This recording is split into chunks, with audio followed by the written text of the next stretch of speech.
All right, welcome back, everybody, to more Whispers in the Woods. Bookkeeping, can do a bit of that.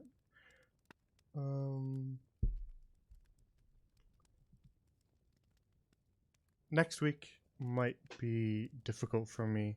I'm not 100% sure, but next week on Wednesday might be a busier day for me, so I might have to cancel that one. All good. Other than that, I think the rest of that week should be fine. Only the Wednesday might be the problem one. Other than that, I don't really have any bookkeeping to do. I haven't had any real changes to anything. So can get started on the recap. We're just waiting a little bit for Sybil to get settled in, but otherwise, I will do a bit of a recap for you. Let's get our in the woods. So, the four party members with mysterious sigils on the backs of their hands have been targeted for assassination. For reasons that they aren't currently aware of, they only know that it is tied to those strange sigils. Now, the party, having survived the first attempt on their lives, is tracking the assassins through the forest and have succeeded in capturing one of them, who, after surrendering, has said that they are retiring in a way, and is willing to help them find the leader, who is the one with all the information. So they are now in the wood elf city of Lysindriel, in the middle of the Drella forest, and they just interrogated the assassin to find out more information about what the leader is. But the assassin said that it may be actually difficult to track down and follow the leader, as he is most likely with the client. And the client, who the party don't have a ton of information about, but they know that she was called Beira, and that she seemed to have black hair.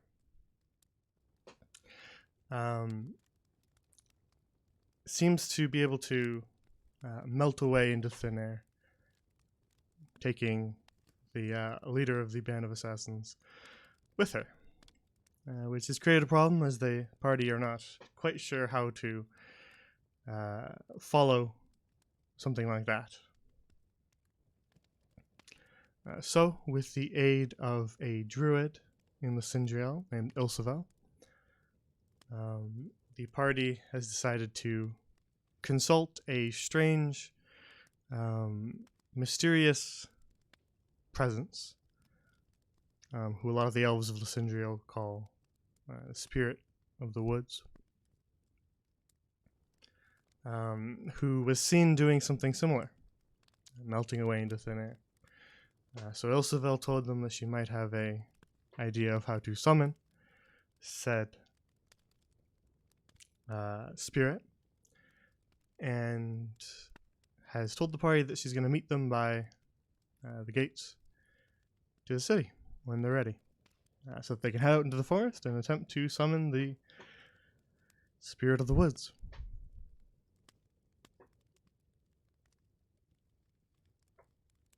So that was where we left off, with the party just leaving the Kelmora estate and preparing to head out of the city. I'm not sure if they had a few more things to do before they left, but that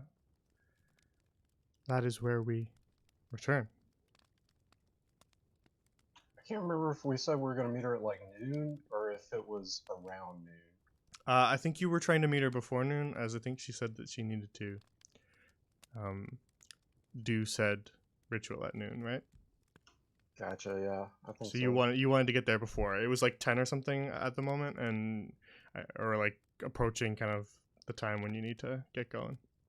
Yeah. So I don't think you guys said you were doing anything else before you left. I think you were just planning on going to meet her, but if you decide on doing something, you still do have 2-ish hours or so. Yeah, I think I handled most of my town stuff last session. You did, yeah. I just wasn't quite sure if you'd thought of anything in the time between. Oh, there's still more elf houses. We can go, scam more people. Let's space it out a bit. I made it! Oh, freaking heck! Oh, Heck. sorry. Heck. Well, hello. Hi! Glad you made it, because we're gonna need Sybil to do some weird druid stuff in the Druid woods. stuff. Probably. Oh my Yeah. gosh.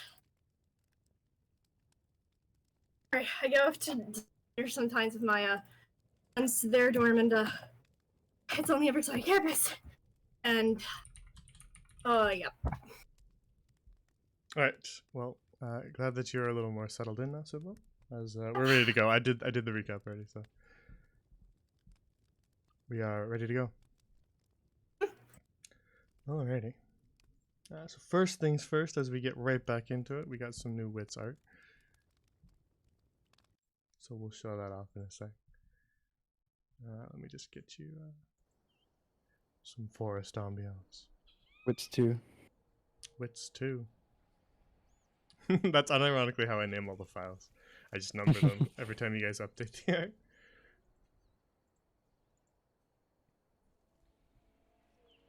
Okay, here we go. Alright. So let's take a look at the new wits art. Very nice. Gorgeous. Look at that skin. Indeed.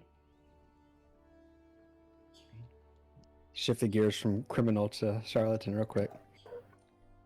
No, still a criminal. A nicer criminal. No. Hey, he could just, pull out a Glock 17 and start shooting people if he really wanted to. No. It feels like you would beat people with like a cane, you know? There you go, Tasty. Yeah, new wits art. Just tired of looking at that image from Pinterest.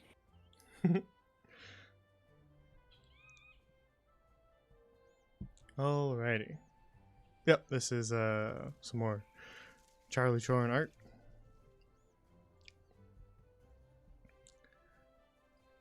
Oh, this is also old Sybil, I just Old realized. Sybil art. Yeah, I just noticed it too. There we go. That's a little better. Alrighty. So you're back out into the streets of Lysindriel, as much as they can be called streets. The towering trees all around you. And you had a plan to meet Ilsevel by the city gates when you were ready. Though you do have a moment if you need to take one before you head there. Suppose my business in town is done. Do any of you have anything left to achieve before we meet Ilsevel? I got my new mask, so I'm set. Which is just counting the coins he just got in his hand. No, not really. Or not at least. Yeah, let's leave immediately. Let's walk away from this house. I feel shame. I'll speak for yourself. I'm the one with the gold.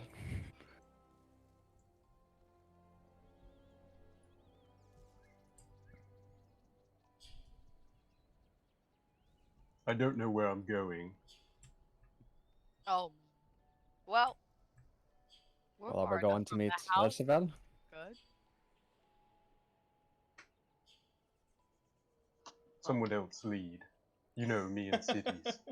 Well, I don't know where I'm going either, so we gotta have some fun.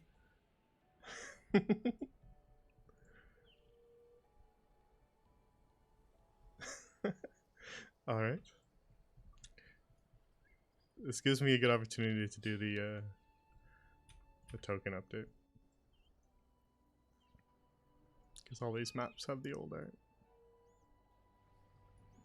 All right. So with Martos leading the way, she takes you back to the northern grouping of buildings where the blacksmith was.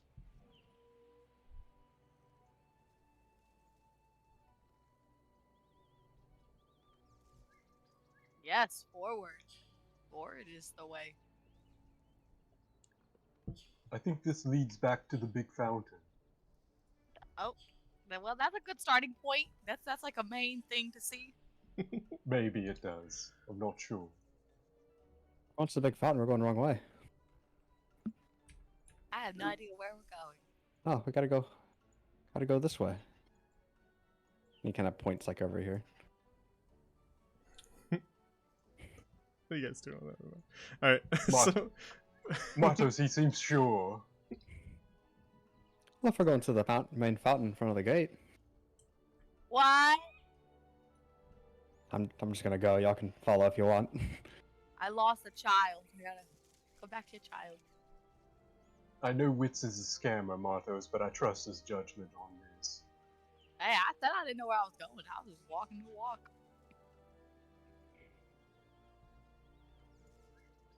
I mean, it's much easier to figure out where you're going in here than in the forest. There's literally roads going everywhere. I'm not good at any situation. Yes, but there's often blood in the forest you can track. That Not is so much true. in the city. Mm-hmm. I mean, there's little stones right here. Let's follow the stones. All the stones look the same. Who cares about stones? Well, I mean, these are specifically designed to get you where you're going. all right. Then you make your way south through Lysindrio, eventually passing by the outpost of the forest guard.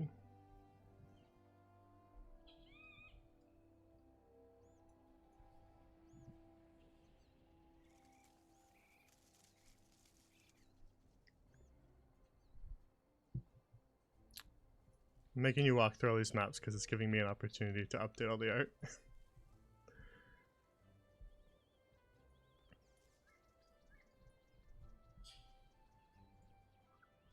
You pass by more elves, training hard at work as always. Every time we go from like the top of the screen to the bottom, all I can think of is like a Tetris block.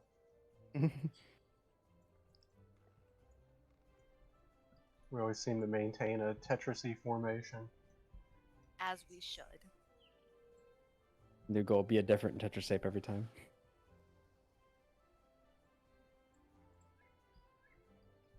And passing by the forest guard, you eventually arrive at the fountain that marks the entrance to the city. See, the fountain's right here. Indeed. Well, we made it to the fountain. Now, Well, I guess we'll just wait for Isabel then. okay. She did say That to sounds meet like at a the plan. fountain, right? I'm gonna take my shoes off, dip my toes in the pond. Except there's not a hole. Look at it. Honest, I don't know if they'll appreciate you putting your stinky feet in the fountain. My feet are quite lovely. I trim them every night. You trim your feet? My toenails Cut off grow those so extra fast, toes. It's out of hand. I didn't know half-walk feet just grow and you can trim it down. That's kind of strange. Yeah, it helps if you take a rock and I rub my foot with it, and it gets rid of most of my calluses. But then they're back the next day. It's a whole thing. Very dusty in my torn sleeping bag now. Oh, okay. Okay, Marcus. Thank you for that detail. Witsu quickly puts the coin he made from the back in his pocket when she comes up. Aurel, ready to go then? Ah, sure thing. As Ilsavel approaches from the eastern side of town. She's carrying a few more things with her. She's got kind of her big rucksack on. Alright, so we need to... we need to find a clearing in the forest. of a decent size, and we need to arrive there before noon. Alright then, well, I'm sure you know this force better than we do, so you can lead the way. Yes, I think I know of a clearing just beyond the Mistwoods. Oh, that's handy then.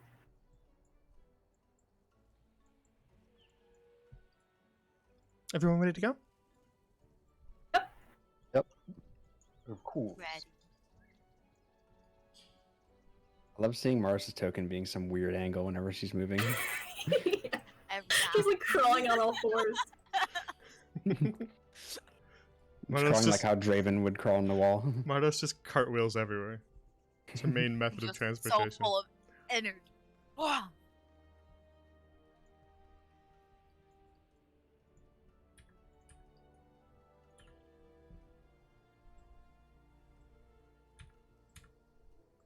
Alrighty. Let me just grab all of you. That'll be helpful.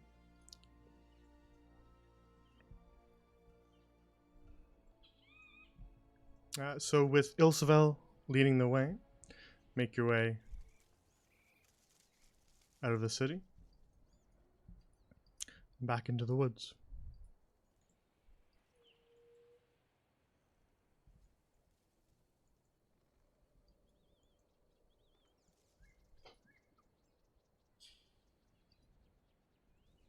Ilsevel pauses a moment at the steps that lead up to the city. And just sort of, you see her orient herself, looking around. She seems to be looking mostly at trees, as if that's what she uses to guide herself. And she eventually begins to sort of walk off in a direction. This way, I believe.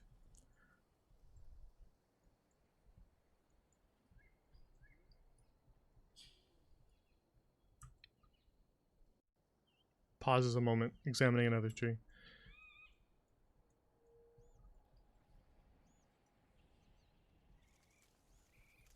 Yeah, that's a good tree. Do agree, that's a tree. Indeed.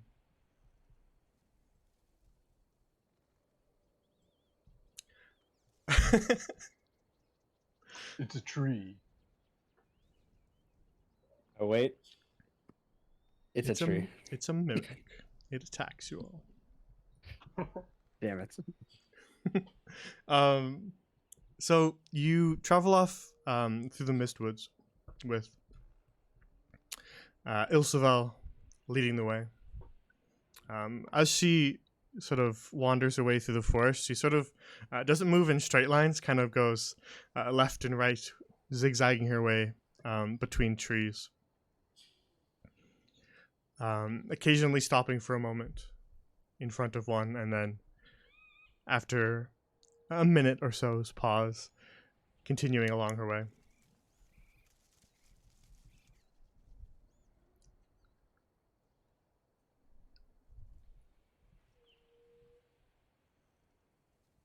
And you travel for maybe a half an hour in this way, just sort of following a bit behind her as she zigzags back and forth through the woods, eventually leaving the Mistwoods and arriving in the more clear area of the forest,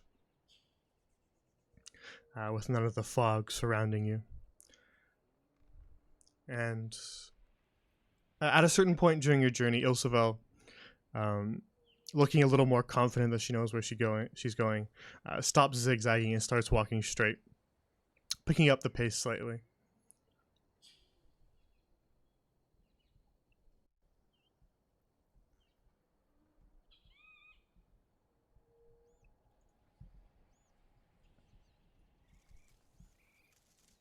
She leads you mostly west and then starts to fork north as you pass by some of the rocky formations that form sort of an outside border around Lysindriel, and make your way further away from them.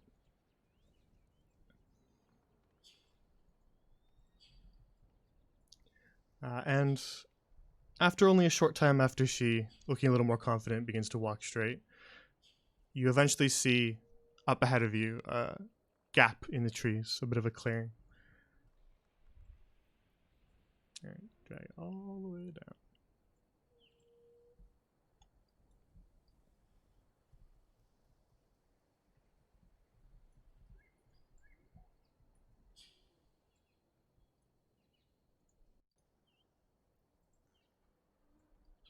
And making your way out into this large clearing in the trees, you see her just kind of look around. She makes her way sort of to the tree line in this clearing, and then walking sort of toe to the heel of her foot, she just kind of walks straight across it, almost measuring.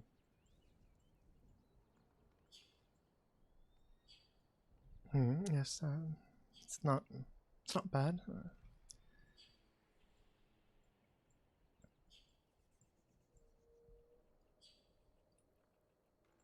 And she takes a moment, just sort of walking her way around this clearing, very clearly lost in thought.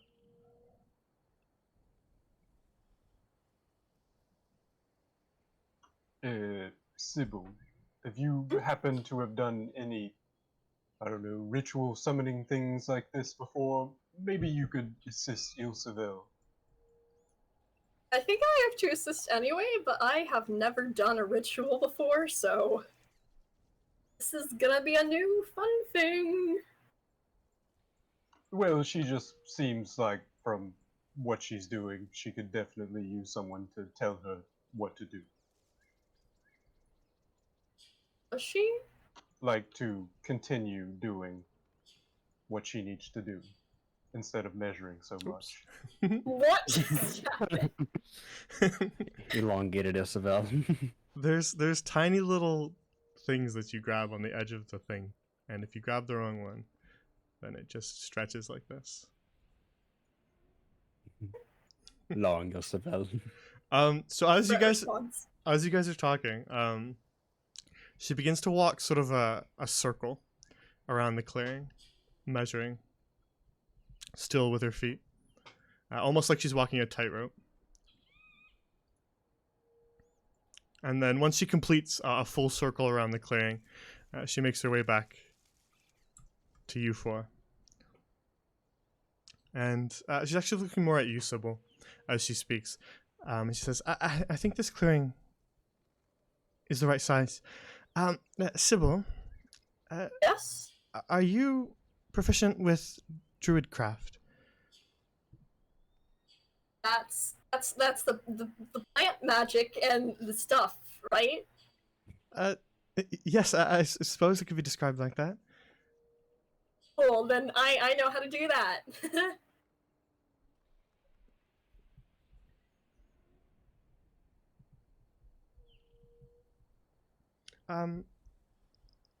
All right. We need to create.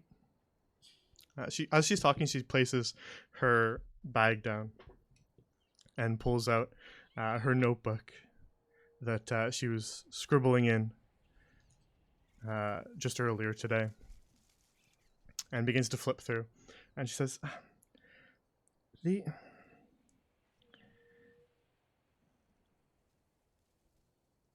elders called it a fairy circle, I believe. And we're going to try and create one right now." She continues to rifle through her bag and pulls out a small little pouch. This doesn't happen to involve mushrooms, does it? Yes. Why?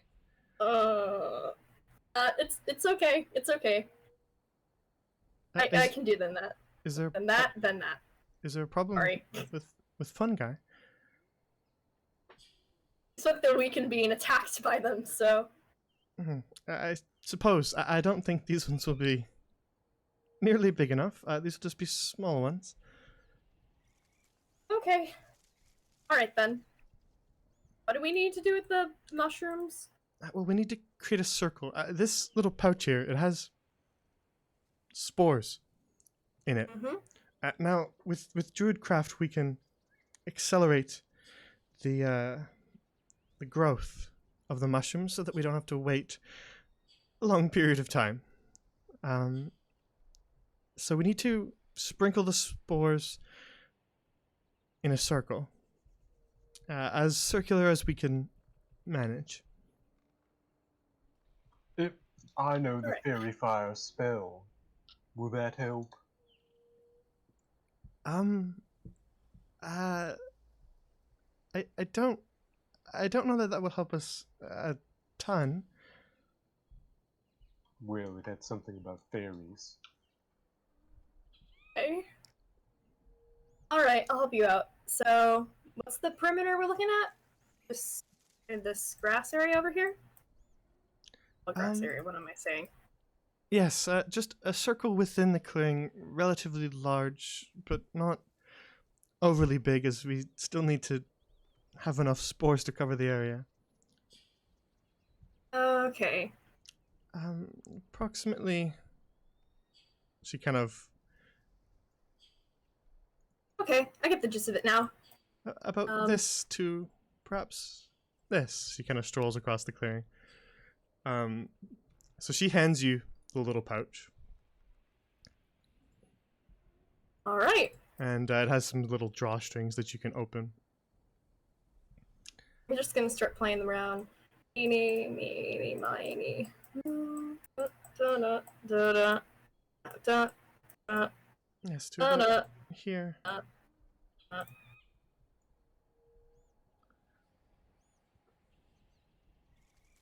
I think that's a circle. Indeed. Somewhat spatially challenged, but That should be relatively sufficient. Now we need to make them grow now, so this will be a job for me and you, I suppose, if you know Druidcraft.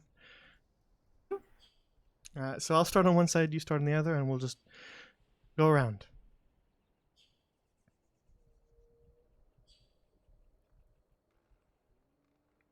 And so the rest of you see Ulsavel make her way over to where the spores were sprinkled, with her kind of walking stick staff. She kneels down beside them, and you just kind of see her whispering to the spores. And as she does, you see them begin to sort of sprout up into mushrooms from the grass and dirt around them. Now tell me, Sybil, do you actually know Druidcraft? she does. I'm just generally kind of out of sorts right now. Yeah, she knows Druidcraft.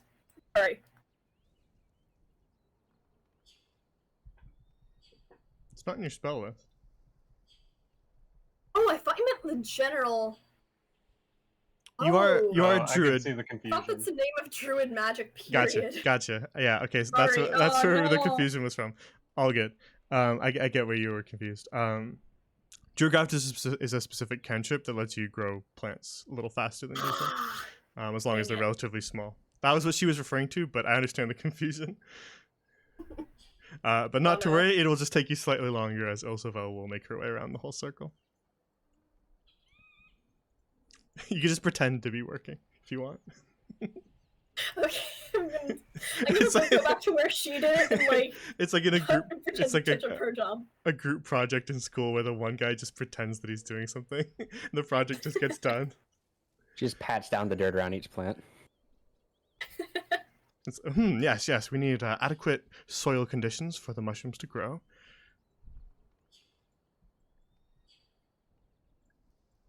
And so Ilsavel slowly makes her way around the circle, growing each of the spores into mushrooms. And as she does, you see them begin to sprout up.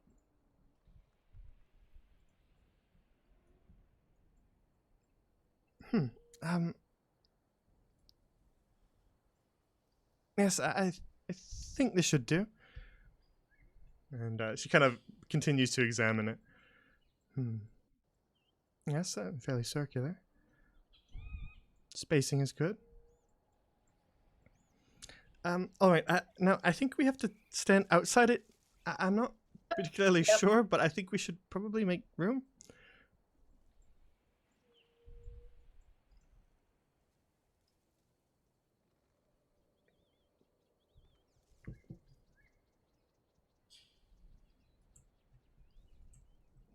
So she sort of motions for the rest of you to also stand outside of the circle.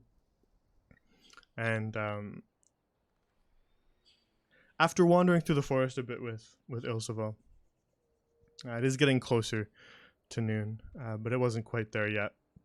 As you finished your setup, by the time Ilseval grows all the mushrooms, it is approaching noon, but you have to wait a few more minutes. So Ilseval just sort of waits and actually kind of looking up through the gap in the trees towards the sun, waiting for noon to approach as the sun grows higher and higher above you.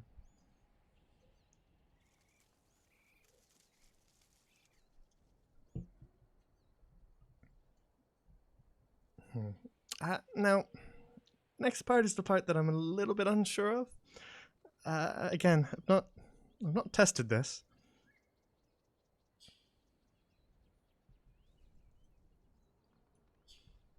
Yes, well, none of us know anything about this, so go ahead. We'll take care of what comes. Do any of you speak Sylvan? I speak Sylvan. Me as well. Pardon me, Mardos. All right. That was the language that I thought I would try. I figured that was the best bet, as it's usually known as the language of the fair folk. Perhaps three of us will help. If you wouldn't mind doing the incantation with me. Alright, what's the incantation? She's got some stuff kind of scribbled down in her book. She's flipping through pages quickly to try to find what she's looking for. She eventually settles on a page, rather faded, as if it looks relatively old. And she's written a common translation, and then below it she's written it in Sylvan, which is sort of this very fancy, ornate script. And she motions for Draven and Sybil, you two, to gather around her. And all right, so I believe we're approaching noon. She keeps glancing up to watch the sun. Now we're going to say the incantation. I suppose we ought to say it together. Essentially, we're going to call on the spirit of the forest. Now, I don't have the exact words, which is why I'm unsure of this part. But I think as long as we just ask it for aid, then it may be able to hear us, and that is when it would appear. Now, I think we ought to be specific, I suppose. So, if you two want to decide on something specific to ask it, then that would probably be for the best. Isabel, Where are we going? you really haven't done this before, have you? Absolutely not. No. We all might die. I don't The know. first time? He seemed pretty nice the first time. He warned us about the dogs. So, No, what are we asking him about then? what were we asking about? About this Beira person? About how they're able to appear and disappear? Oh, About Beira themselves? Vincent disappearing, yes. About the mold? About... Mhm. I don't know.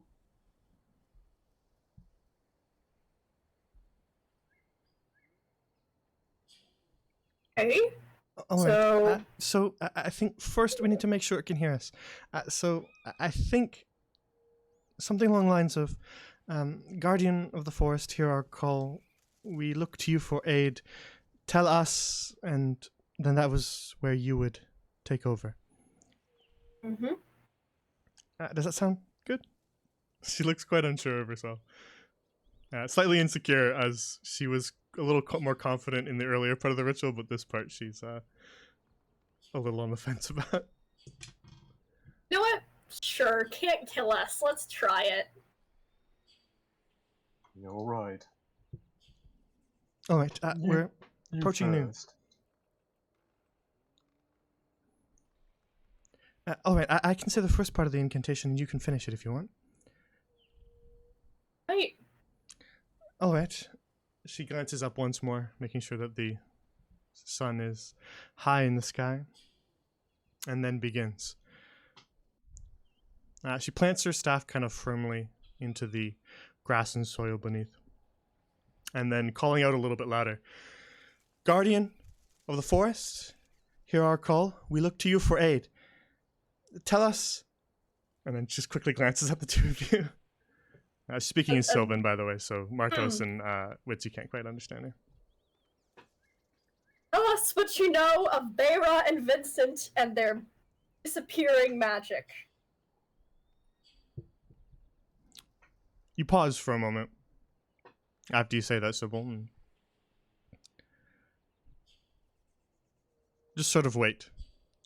And at first you think nothing's happening, but then in the very center of the circle, you see sprouting up from the grass and dirt a small little flower bud, and then more alongside it. And it spreads and spreads into more and more vegetation, a small little patch of flowers. And then in the center of it, you see a larger plant forming. At first, it looks like a knotted chunk of a tree, sort of bark and branches twisted up. And it slowly raises up taller and taller until you see that it is the figure of a person.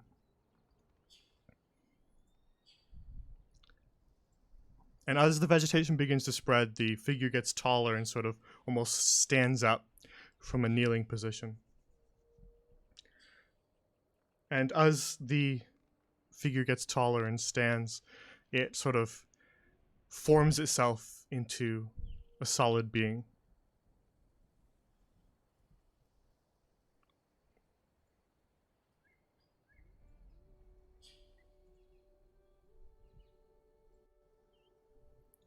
And standing in the center of the newly growing vegetation is the figure that you recognize from that night. Sybil and Martos, who were the ones who saw this fellow.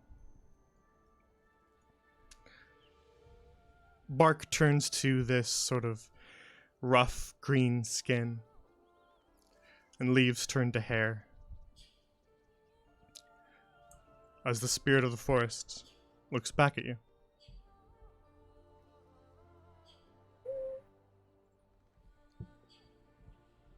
And looks towards you. And as you sort of look at it, it looks a little bit disoriented. And you see him sort of look around, back and forth. And then settle his gaze on the five of you. And as he settles his gaze, he begins to speak and says,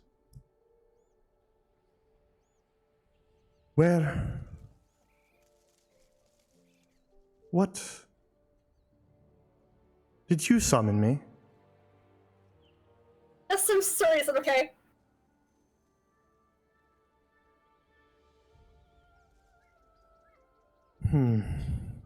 The sensation is disorienting, as if I was only just born and lived 100 lifetimes all at once. Oh gosh, I'm sorry. Yeah, that sounds rough. Yep. Then you are the ones who called for aid. Please, approach.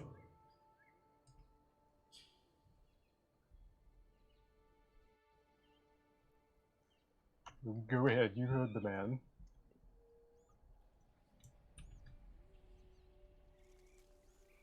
Oh, that's better way. cool.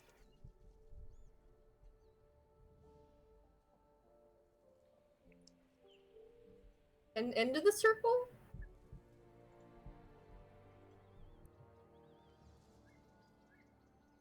You may step within. Alright. You won't be harmed, child. What about me? Will I be harmed?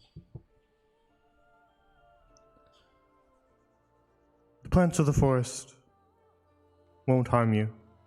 Not unless you harm them. Just making sure.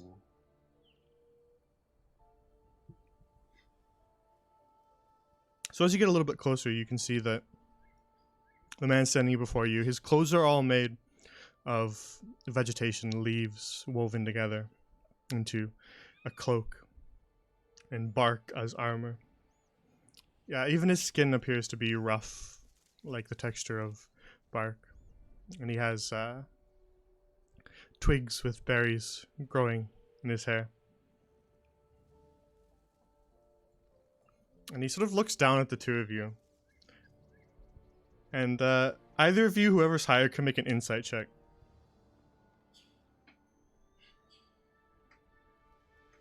I have a +2. Yeah, I think you need to make it. Yeah, I only got a +1. Whew.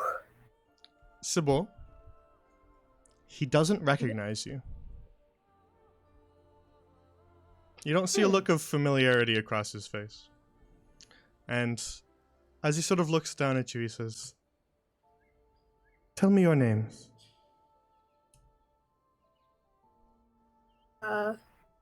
I'm Sybil Vignori, druid, and this is, My name is Draven. Draven Duskmore. A lunar elf. I see.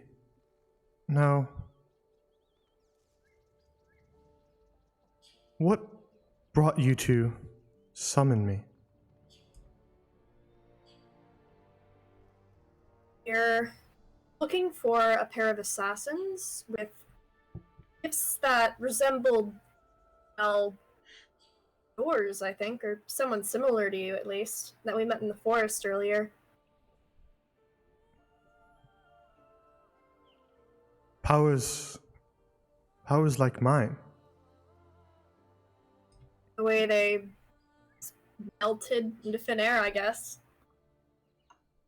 Being going by the name of Beira. And Vincent.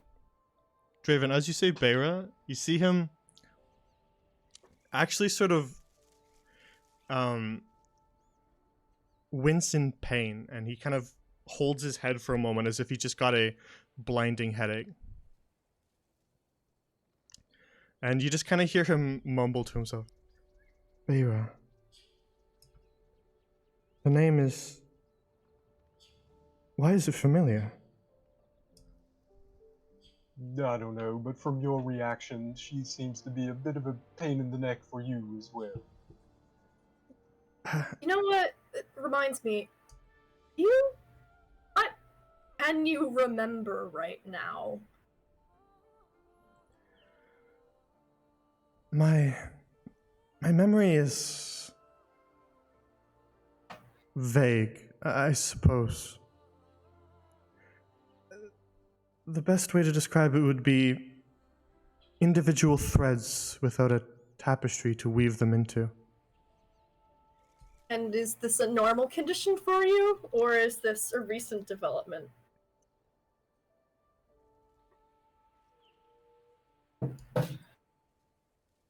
What if you can't remember? I feel as though I have lived a dozen lifetimes and forgot each one.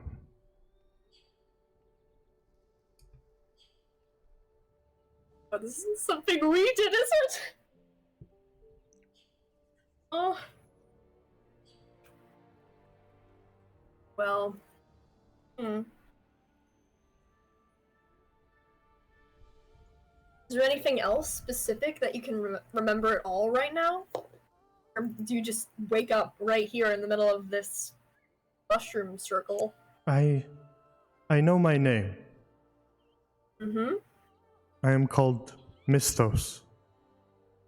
Mistos.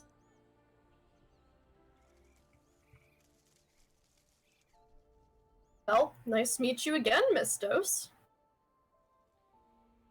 Indeed, you say. Again, we have met before. When we were traveling to Lysandriel, you stopped us in the forest, said that you hadn't seen a dreamer in a long time, and you warned us that we were sitting in the middle of a destroyed camp that had been wrecked by dogs. But anyway, yeah, we spoke for a short time. I'm surprised you don't seem to remember anything now, because then you seem to have a memory. As you bring up Dreamer, he holds his head again, wincing in pain once more. Dreamer. Yes, yes. I remember now. I remember your face. You seem to have shaken loose a memory, and he recalls you.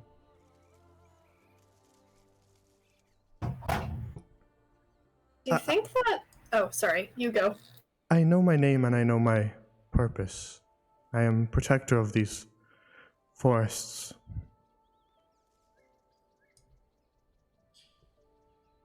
But anything beyond that, anything older, fades from me.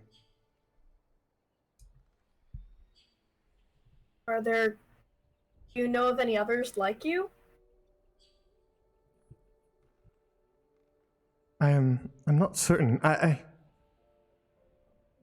know the name Beira is familiar, but I'm not sure why.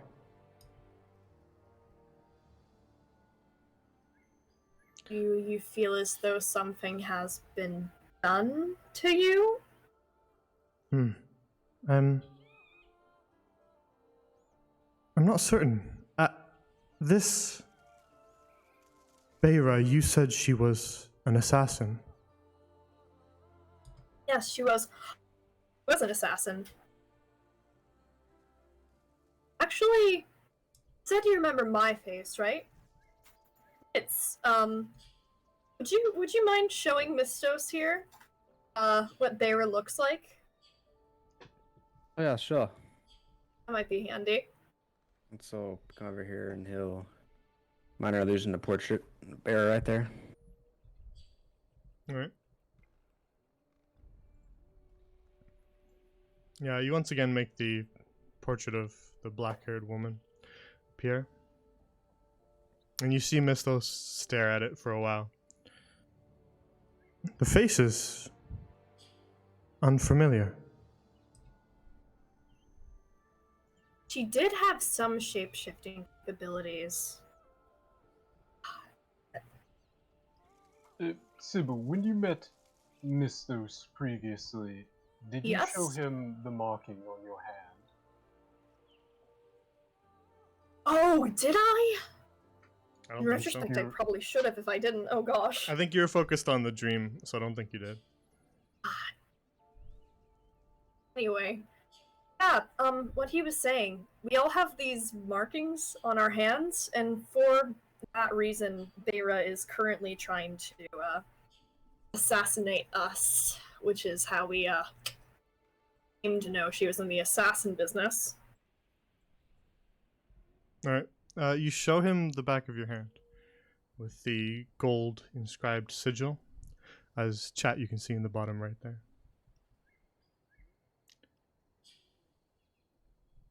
And as you show him the sigil, you see him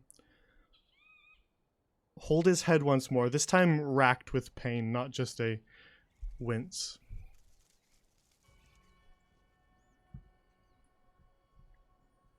And he sort of almost bends double over, holding his head. Gosh. The sigil. I remember now. It's as if the memories of past lifetime have been forced into my skull. He holds out his hand to you and shows you the back of it. It is burned and scarred.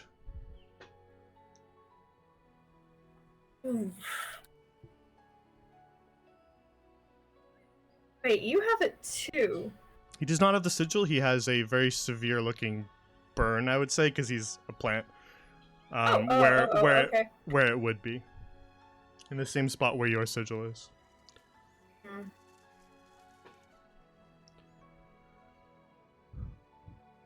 The sigil. Yeah. Go ahead. You must seek Upper Loft.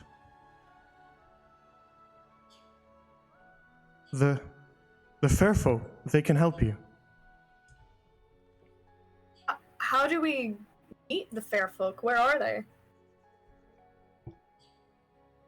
Upper Loft is in the Whisperweald to the north.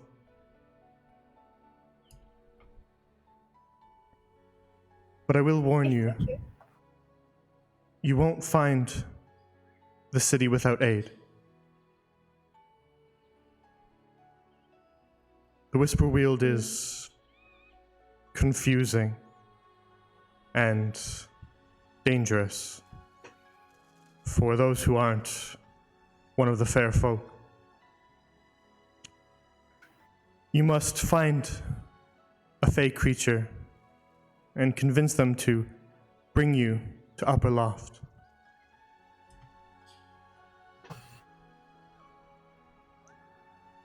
Right, thank you. I imagine you can't do that.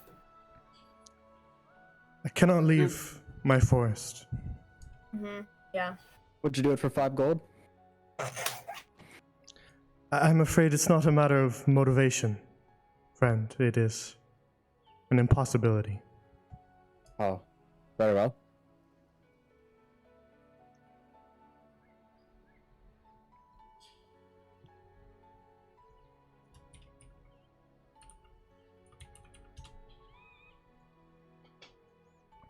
I will Thank you. warn you. The Fae,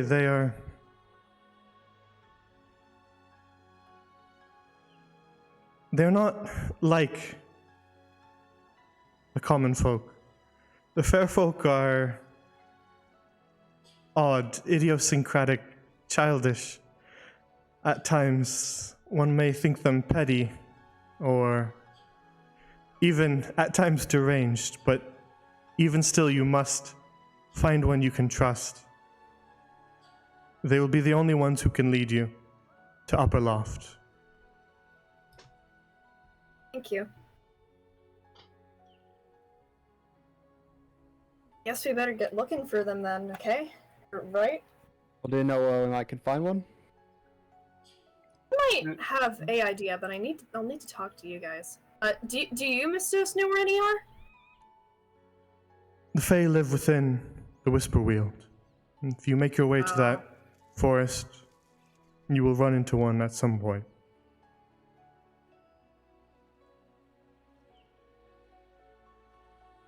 Alright.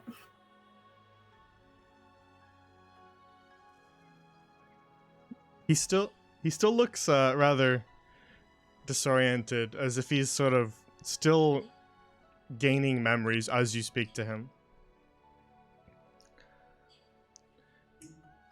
This Beira, you said she melted into thin air. Yeah, do you remember anything about her now?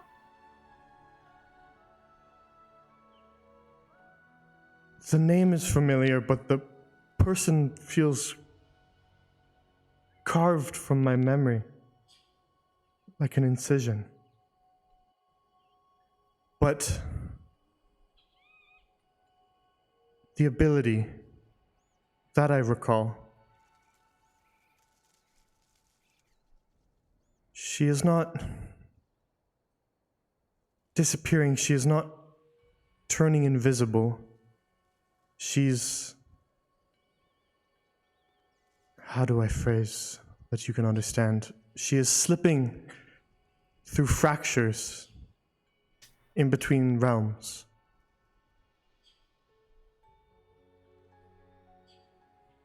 Oh. She does not Okay. teleport, she steps into the Feywild.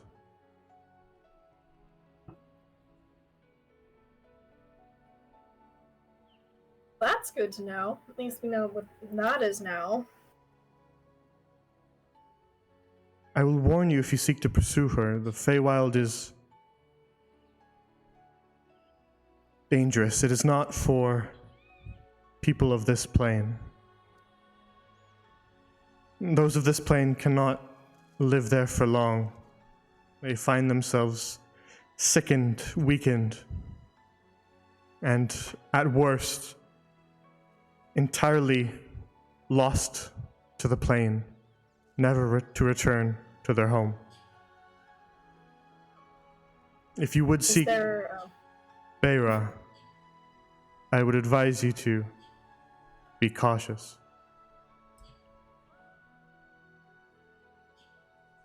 Very well, Guardian of the Spirit. Thank you for your counsel. Have any other questions? I've been thinking. Do you know what forces, if any, this Beira commands? Any within the Feywild, perhaps? Again, the name is familiar, but anything beyond it is not. Though I will say, if this Beira is able to slip between planes, then do not treat her lightly. Understood. She is capable of this, then she is capable of great power.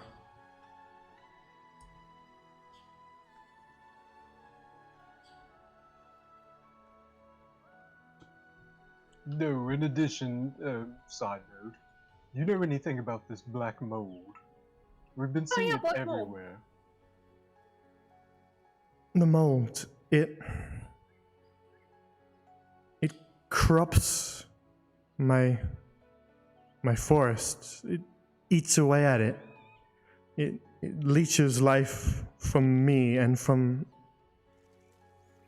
the woods you stand in, and it feeds it elsewhere. Yes, it's really nasty stuff. If you know a way, perhaps, to do away with it all, we could perhaps aid you with that. If not, any information about it that we don't already know so we can sell it for money would be appreciated as well. I am afraid I don't know much about the mold, only that it eats away at me. What I can tell you is, it is not natural, it is not born of nature. Something or someone introduced it to my woods. Understood. Likely this Beira character. Indeed.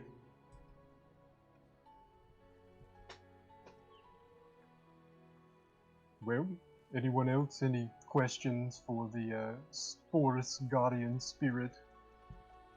No, not at all.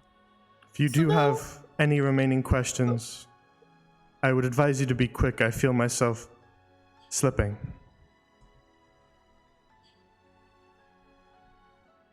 Wow. Hope you have a nice nap.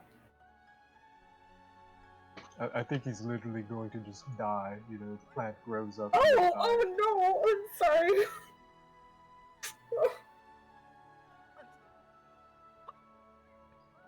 Indeed, as you speak to him and as he asks if you have any or more remaining questions, you do see sort of the base around the foliage begin to wither as the leaves turn brown and it slowly progresses up his legs. If you have any more questions, you should ask them quickly.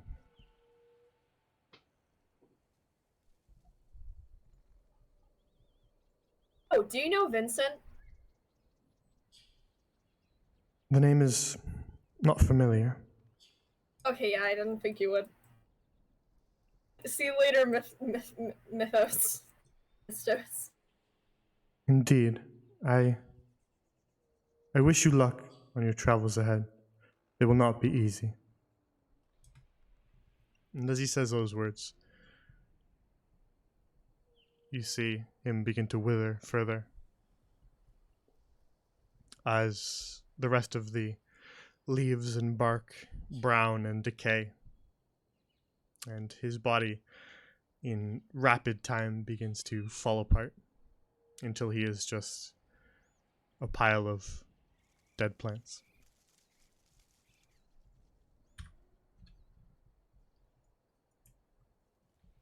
And the forest around you is silent once more.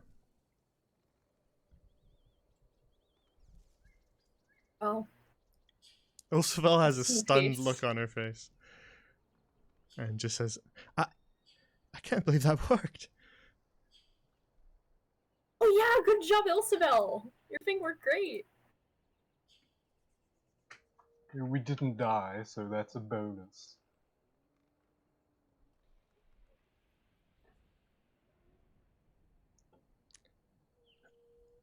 I suppose you all are headed north then.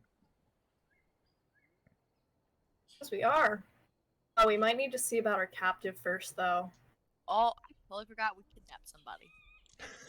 It's sort of like kidnapping if they're evil. Yes, just apprehension of a prisoner. Exactly. Well, I mean, if you think about it, the prisoner's probably gonna be fine.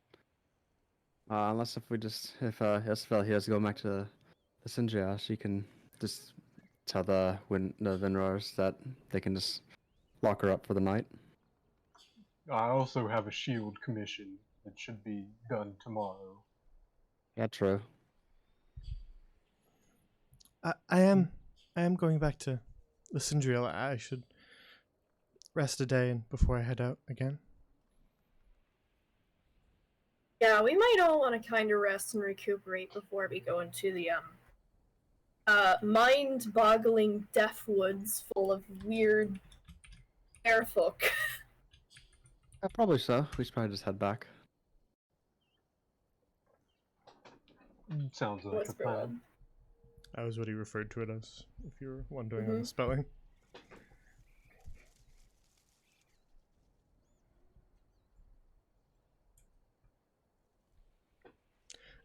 All right, I can lead the way back to Lysindriel if that's where you're headed.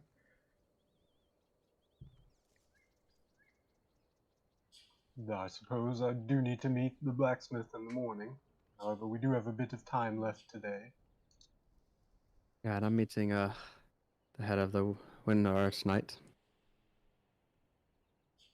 Oh, did you grab them and do another scam? I forgot what you were doing. What? Sibyl, it's not a scam.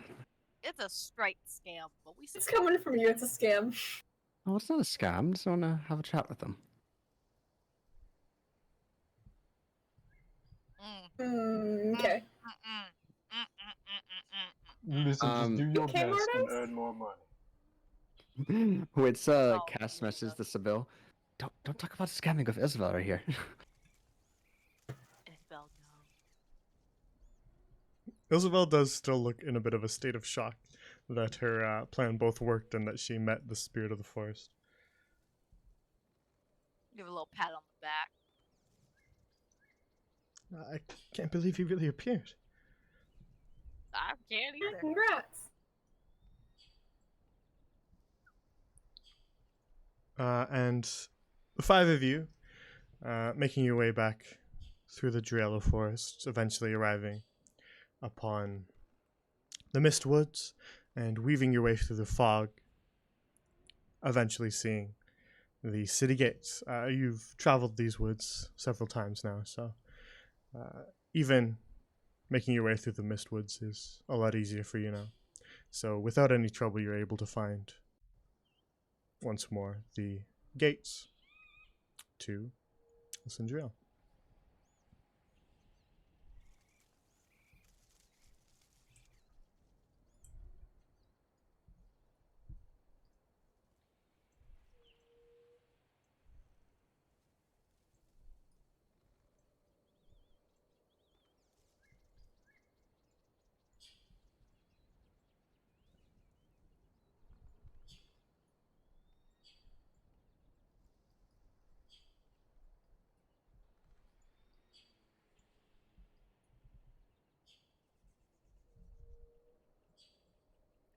And making your way back up the stairs and weaving your way between the rock formations, you eventually arrive back at the plaza that makes up the entrance to the wood elven city of Lysindriel.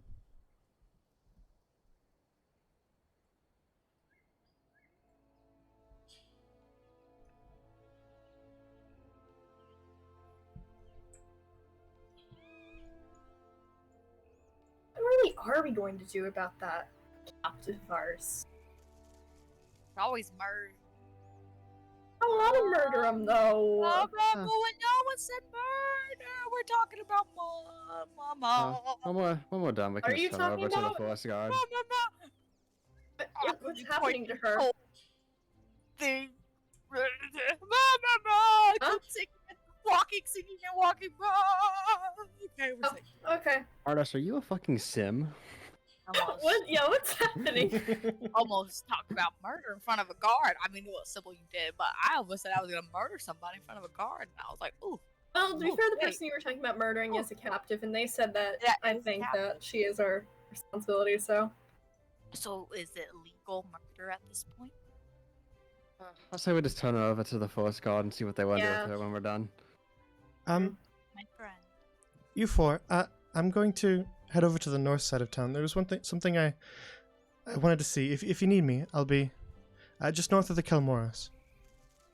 Alright. Very well then. Get it, girl. Listen, am I allowed to drink the captive's blood or not? I mean, if we kill her, I guess. I don't. But we're probably gonna turn her over to the Forest Guard, so I don't know if you want to be doing that in front of them. No, maybe they chill now, you know.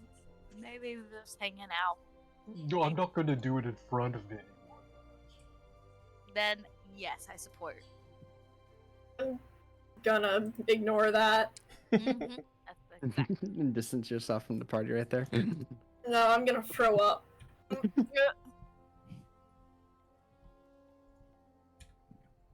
Makes a con save to see if you throw up or not. So the four of you make your way back up the stairs along the rock formations towards the Venmore estate. Sorry.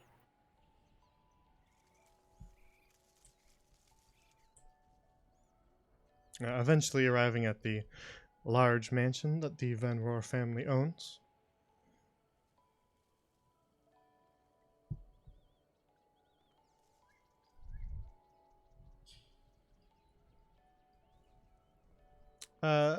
Traveling back to Lysindriel and speaking with the Forest Guardian consumed a small amount of your day. So I'd say it's around 1 to 2 p.m., just sort of early afternoon. Just so you do rock have- climbed up that wall. You do have a bit of a day left ahead of you if there's anything you wish to do, but if there is nothing you want to do, then you can simply say, we rest up, hang around, and wait until nightfall. Just Yeah, gonna hang well, around that's until Oh. night falls.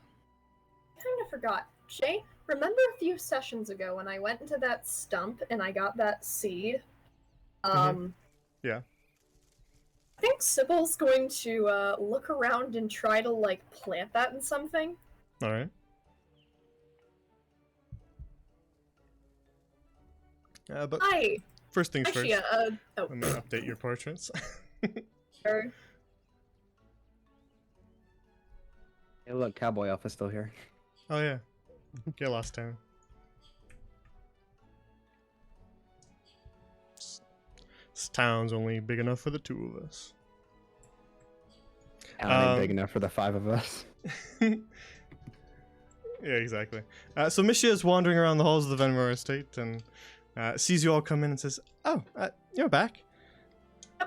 Hey, real quick, do you have any bowls that I could borrow, or pots, or anything like that? Well, I think we have both. Which is it? Do you need a bowl or a pot? Pot, if you have one. You mean like a pot to plant flowers? Yes. So- That.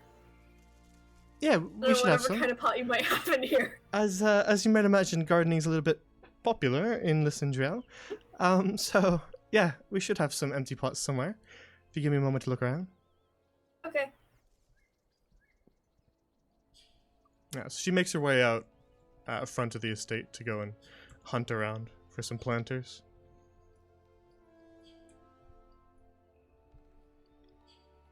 Guys, I didn't mean to, like, distract her. Just want to get started with my thing.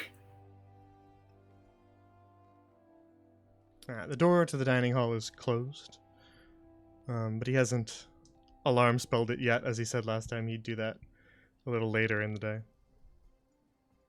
So you may enter if you want. Draymond is gonna walk into the dining hall. I'm gonna act like I don't see it. All right. I'm gonna approach Yasu.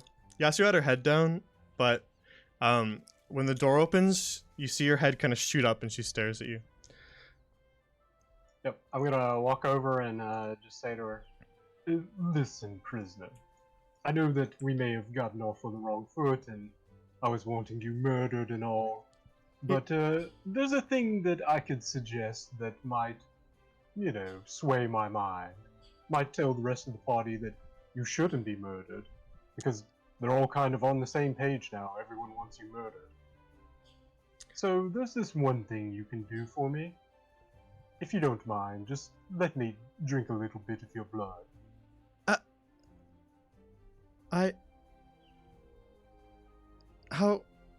How much of my blood? You're not going to kill me, are you?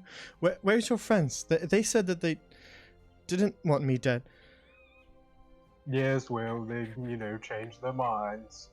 You being a prisoner and all, they got to thinking about all the things they'd have to do: feed you, water you, shelter you. Too much of a responsibility, really. Decided they wanted to kill you. But I said, that Yasu, good character. Perhaps I should speak to them one last time and figure out if they could do this favor. And as far as the blood amount, simply a pint. You can afford that. I suppose that if it is between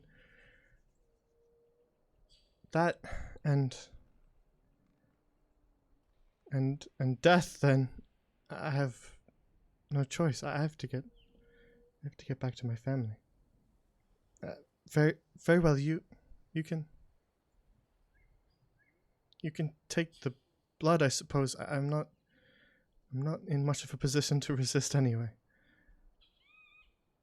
Alright. As long as there's consent.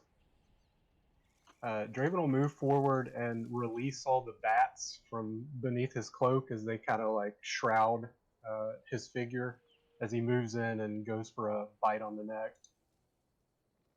Alright. You might have to lower her hood to be able to do that. She's had it up the entire Oh, sure, time. yeah. Yeah, I'll lower the hood and then go for it. Alright, she's got kind of longer hair than you might have expected. It was tied up. As you lower the hood. Alright, Draven goes in for a classic villain vampire bite on the neck and drinks some of the blood. And then after a moment of drinking a little bit of blood, not drinking too much, like he said, just, pint, he'll back off and call the bats back up into his cloak. As he kind of like dabs his mouth a bit with his shirt, he'll say, "Well, that was wonderful. Thank you very much, Yasu. I will make sure to mention to the rest of the group that you were very cooperative, and they probably won't want to kill you." She looks pale, and a little bit unnerved, and she just kind of, what, what are you? No, I'm a lunar elf. Have you not seen one before? I've met lunar elves. I know lunar elves. They've not done anything like that. Yes, well, we're a small sect of lunar elves. Actually, not even from here. Well, our family was here a long time ago, but then they moved over across the seas to Avalyn. I see. I've not been. Indeed. There's different lineages of lunar elves, you know. The world is big. I see. Not sure if she buys it or not. She's still kind of just pale and a little bit out of it, though. She's kind of lightheaded. All right, well, I'll leave you to it, being a prisoner and all. Then take care. Yeah, she's very busy being a prisoner.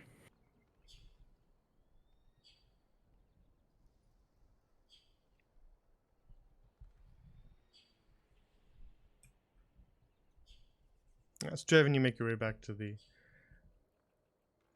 hall where Wits, Martos, and Sybil. I don't know if you followed Mishia or if you stayed inside.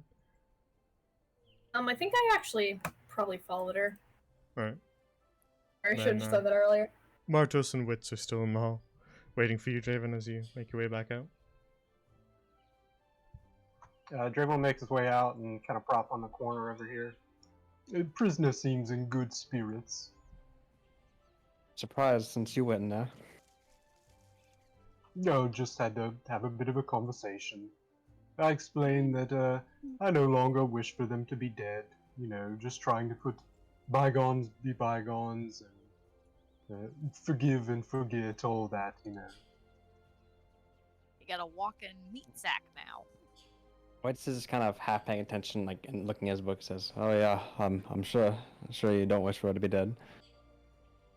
Indeed, forgiveness is important, Wiz.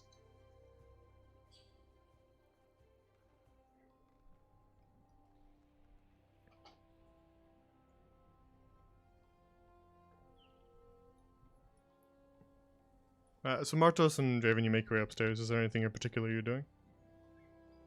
Or just sort of resting for the rest of the day? I lay in bed. Jaren's gonna... If there's any, like, or boxes with locks or anything, he's just gonna, like, use his tools to practice, like, picking the locks and stuff like that a bit before going to bed. Yeah, there's some kind of chests by the beds that have sort of rudimentary locks on them. Yeah, it'll just be, like, locking those and unlocking, just a bit of practice. Pass the time. Very well. Are you just sort of waiting until a little later when Sephion has some free time for you? Yeah. Very well. Then outside.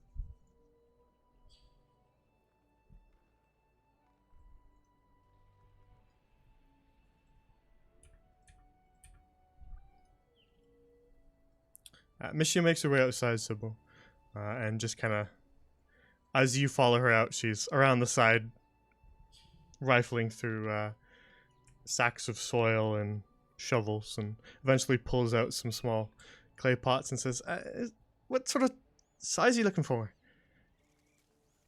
I'm not sure when I'm gonna be able to repot it, so maybe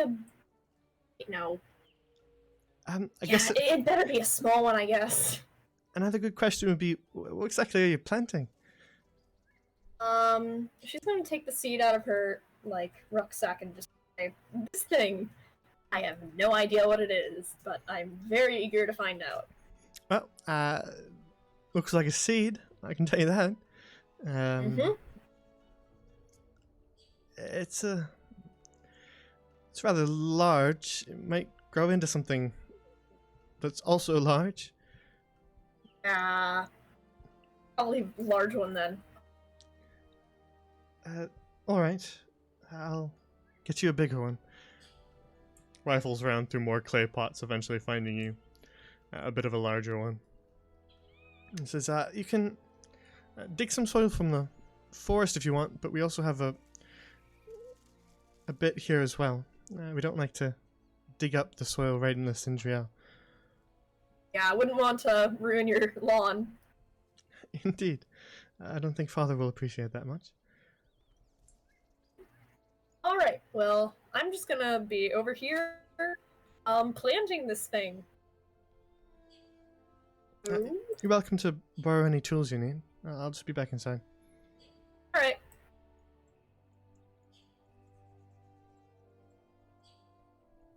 Yeah, and so Mishio makes her way back into the estate. There's a whole sort of assortment of small tools that you could use to plant your seed. There is a burlap sack of soil as well that you could use. Okay. Well, she's gonna put some soil in the pot and start planting this. Yeah. You really should have picked up Druidcraft. Alright. So you plant the seed within the pot. I wish you would grow faster. Alright. Is this how big is this pot exactly? There's a small assortment, so you can tell me. She's got a few empty ones. I mean, how big was the one that she could be- handed me? She handed you just a small little one because she thought maybe you're planting like a flower or something. So she handed you a little pot that could just fit in one hand. But there are also ones that are about knee height as well. There's larger ones, though they'd be a bit heavier to carry. So kind of any range in between the smallest and about up to your knee in height. I think I'm gonna get one that's a little in the middle of there. Very well. Yeah, okay. Let's hold on to this for now then. How heavy is it?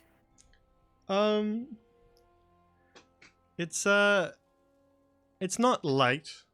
As you didn't pick the smaller size. But it's not so heavy that you can't at the moment, as nothing's growing, you could probably tuck it into your bag. If you sort of, while it's growing, maybe wrap some cloth over the top of it just so that it doesn't spill soil everywhere. But you will need to take it out from time to time.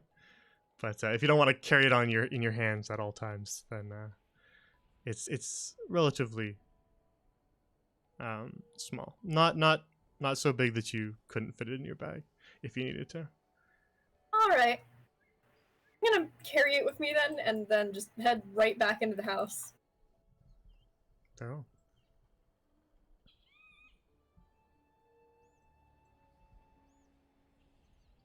Hey guys, I got a new plant. Who wants to help me name it? What's this? Looks up from his book. Huh? I got a new plant. You want to help me find a name for it? Oh, sure. Alright. What does that look like? I have no idea. It's just a lump of dirt right now, so... What color was the seed before you planted it? Was it like any greenish? It was a dark kind of brown. It almost looked like a bit like sort of a twisted little knot of wood. A bit like a walnut almost. Yeah. I was gonna say, if it was green, you could have named it Mardos. Ah, that would have been great. I mean, it's probably gonna be green. You can still name it Mardos. It might get confusing. Maybe hold on to the name until it sprouts. Ah, okay. I'll leave you to do your bookkeeping. Of course. Just kind of then hefts it up the stairs with her. Very well. Is there anything that you want to do for the rest of the day, Sybil? Just kind of relax like the others? Yeah, I think she's gonna just check up after it and then just kind of relax up there. Very well. So Wits, you just kill some time then waiting for Sephion to have a moment. And further on, kind of towards the evening, you see the door at the far end of the hall open, and Mishia and Sephion exit his study. And they're just kind of talking quietly, but they make their way down the hall to you. And as they finish up and then arrive, seeing you at the end of the hallway there, Wits, Mishia just says, "All right, yeah, Father, I can take care of that." And he just says, "Good, good. Now then, Wits, you said you wanted to speak with me, correct?" Yes. Most of it is concerning the information that we acquired today. You being Alright. you being a local and quite familiar with magic, I wanted to ask you a few questions and maybe help us. All right. I suppose yes. Come into my study. Right?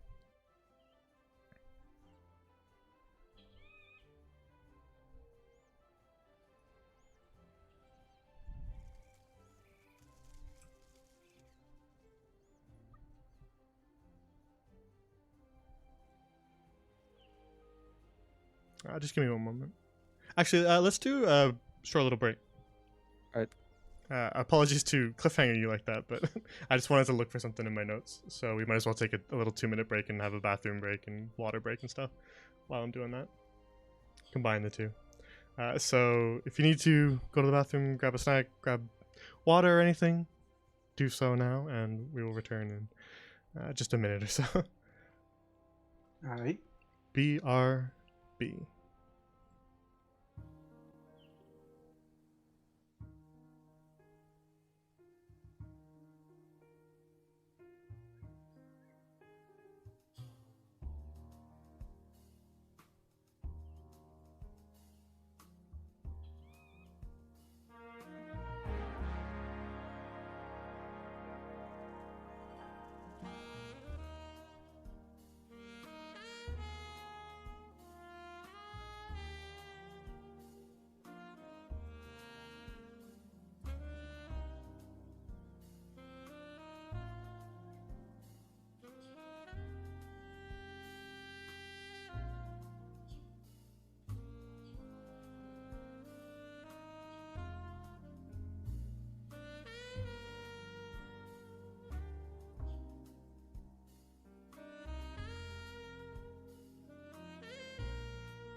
I have returned,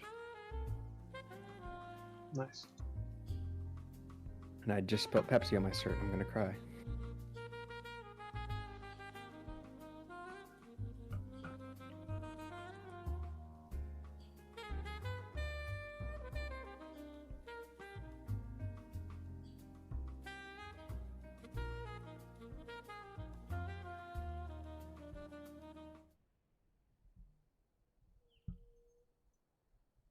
Yeah, I'm also back.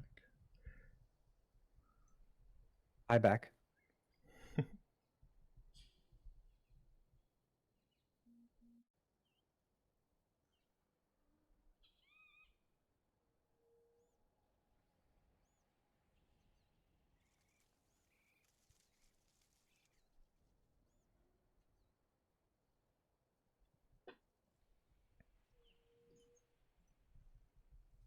Are we missing anybody currently? I'm here. Alrighty. Looks like everybody's back.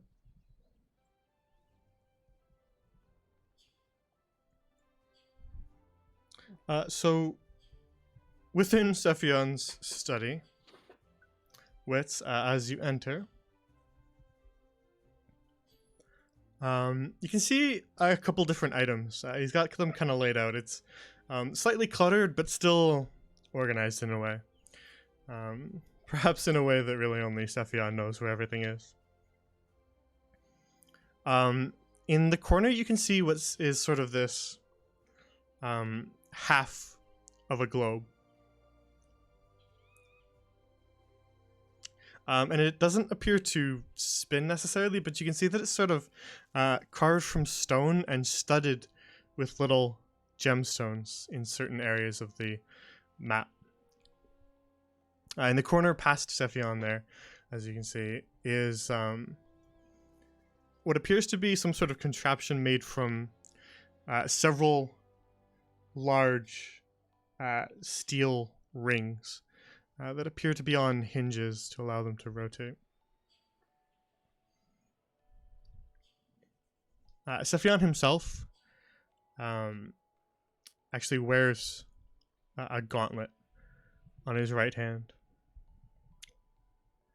that appears to be sort of crafted from steel and leather. And he just sort of takes his place back at his desk, turning his chair around to face you and says, "All right then, what was it you wanted to speak of?" Well, I guess I'll start with the findings from the prisoner. Indeed. Which also I can combine with more information that we found out today. Very well. So anyway, the prisoner appeared has spoken about the person that we were looking for, a woman named Bera. But she said that this woman that we were looking for appeared to kind of like fade away. Not in a way that you were turn invisible or a way that you would teleport. And the more information that we had found today was that this act that Bera was doing was going between dimensions, and I just wanted to know if you knew anything about that, or different planes rather, Yeah. to the Feywilds. I'd say that's a more accurate word to use. Yeah, that's right. Between planes, you say? I see. Well, that certainly changes the scale of what you all are involved in, I will say that.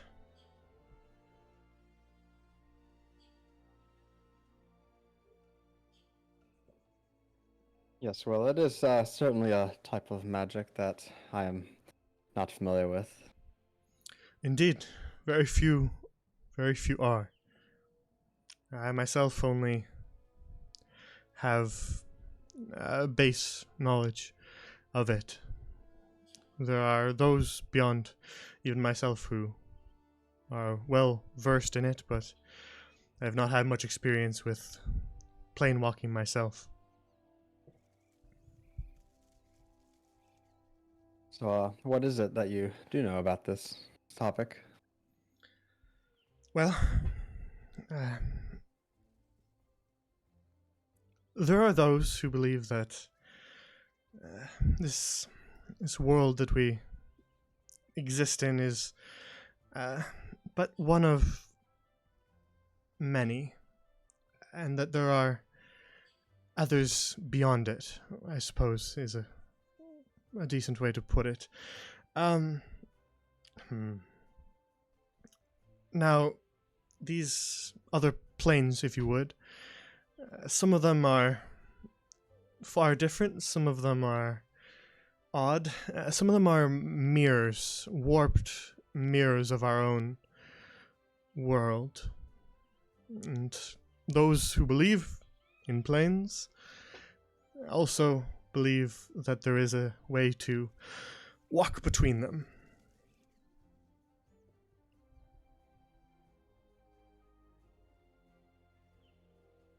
Oh, okay, I see. So, well, I guess it's not really much of a belief if someone's out there really doing it. I suppose so. I imagine you will have to see it for yourself.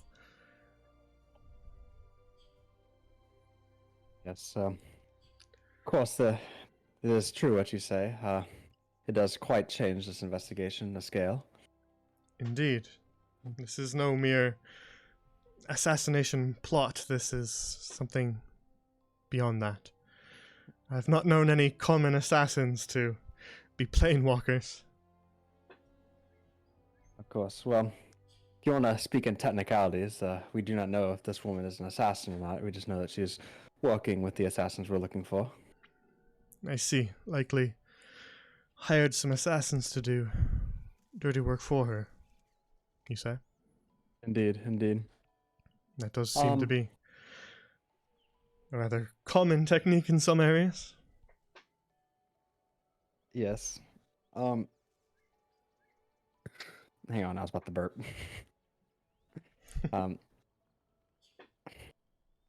Another thing we had found out today is All right. through our encounters today, I wanted to ask if what you knew about the area to the north of here, Whisperweld. The Whisperwield. Most folk give that forest a wide berth. It is confusing and complicated, I suppose. It's not easy traveling, so most who make their way from the north to the south of our kingdom simply go around. I see. Well, we were told that we need to find what was it? You said it was a fae? Yeah. Okay. We were told we need to... Fae and Fairfolk, I use those interchangeably if you're wondering. Okay.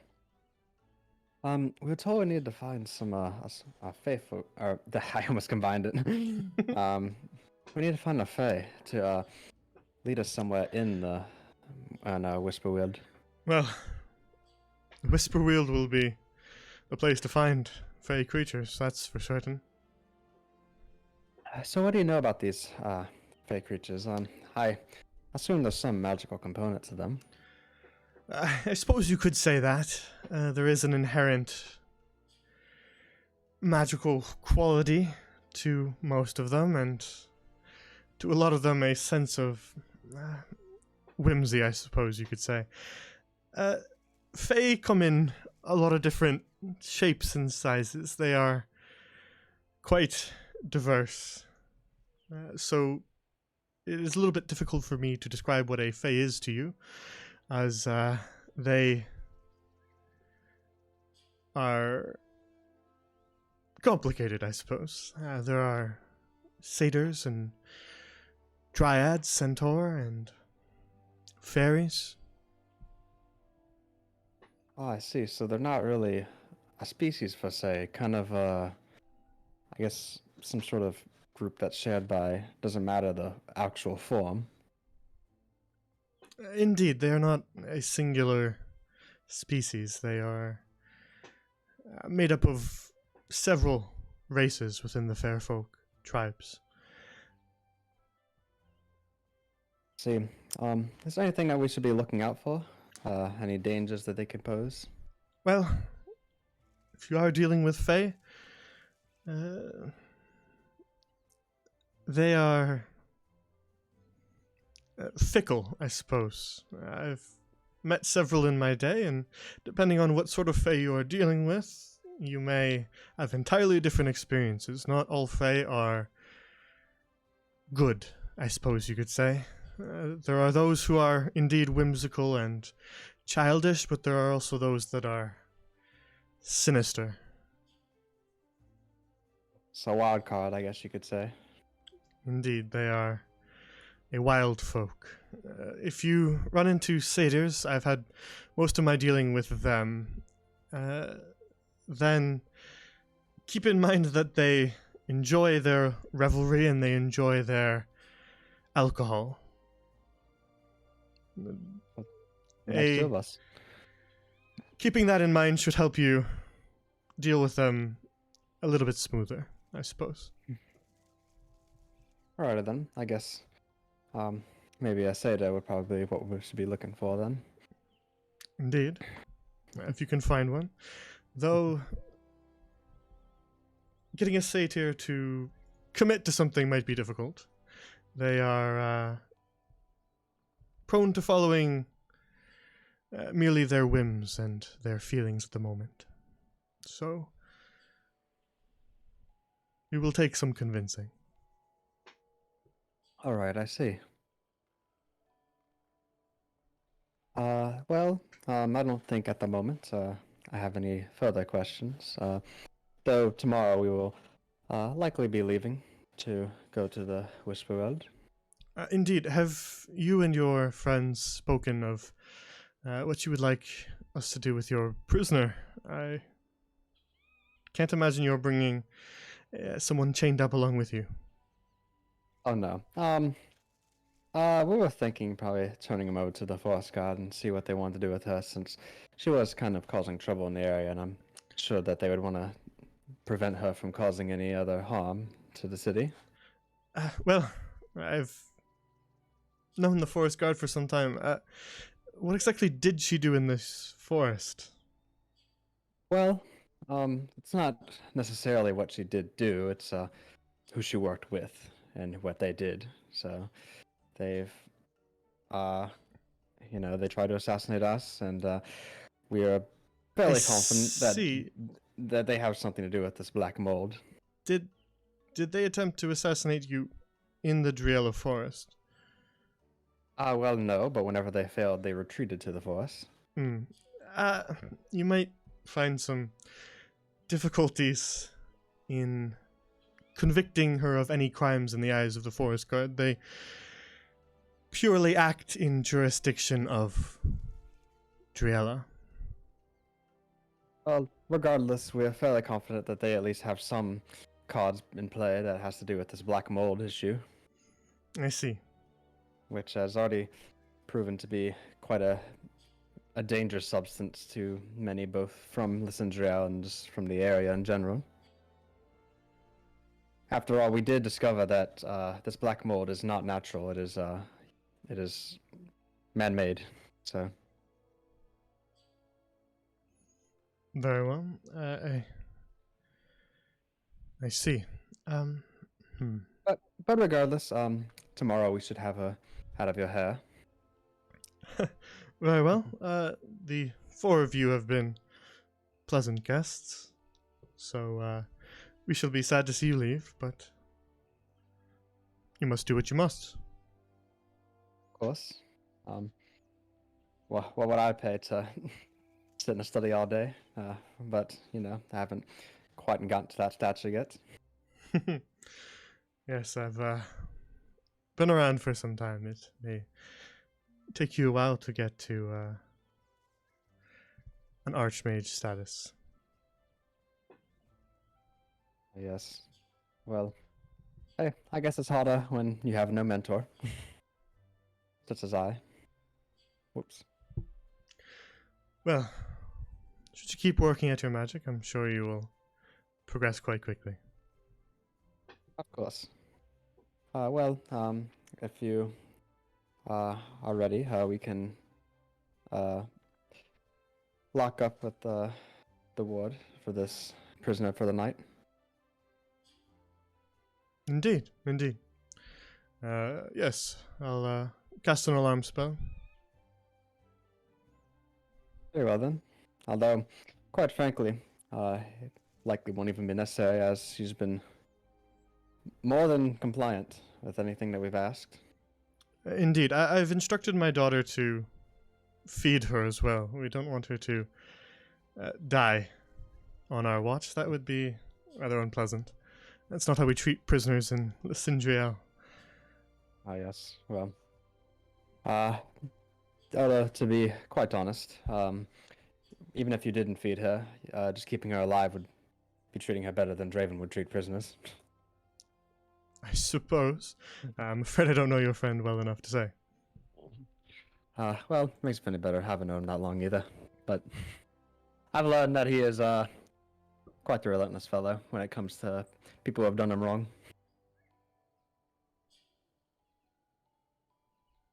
Very well. Tell me, do any of you have your, any of your compatriots have any sort of artifacts, things you stumbled across that you are unaware of the purpose for or wish to part with? Well, we've come across a few. I don't know any that we're ready to part with, and for the most part, we've figured out what they are. Very I've well. studied some artifacts in my time, so I was able to figure out what they do and how to use them. Ah, that's But, good. That's good. Arcane archaeology is a specialty of mine, so I was simply going to offer this centrifuge here has the capabilities of determining magical properties. I was going to offer to allow you to use it, but doesn't seem you need it. Oh, I see. Well, if we cross paths again, I'm very sure we'll have more things. We had on a last outing that was not a pleasant one. We found a few things here or there. But yeah, I appreciate the offer. I'm sure this may not be the last time we cross paths, so if we do again, we'll certainly take you up on that. Very well.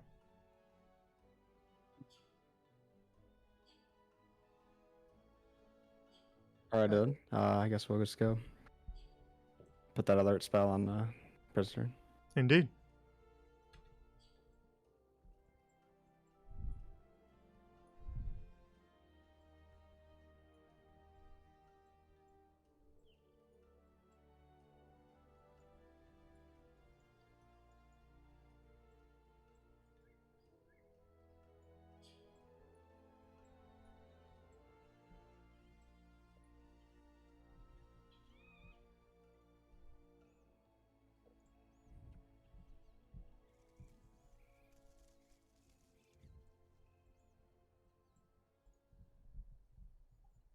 Yeah, so he begins to cast.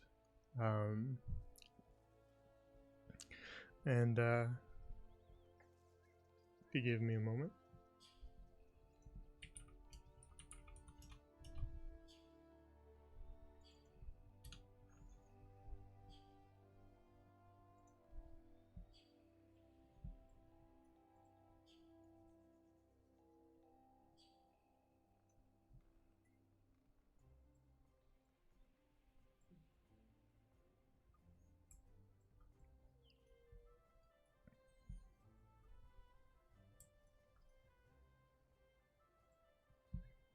Alrighty. So he forms a circle around Yasu and most of the room. And then turns back towards you, Wits, and Misha is standing next to you and says, I'm going to exclude the three of us from the spell. So you won't trigger it. Very well.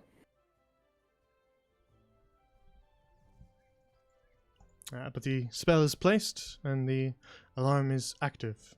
So if there's nothing else you needed. Actually, one more thing. Yes. I had thought a little bit more about your offer, and there was one thing I wanted to check up on. Very well. These yeah, let's just go back in your study, and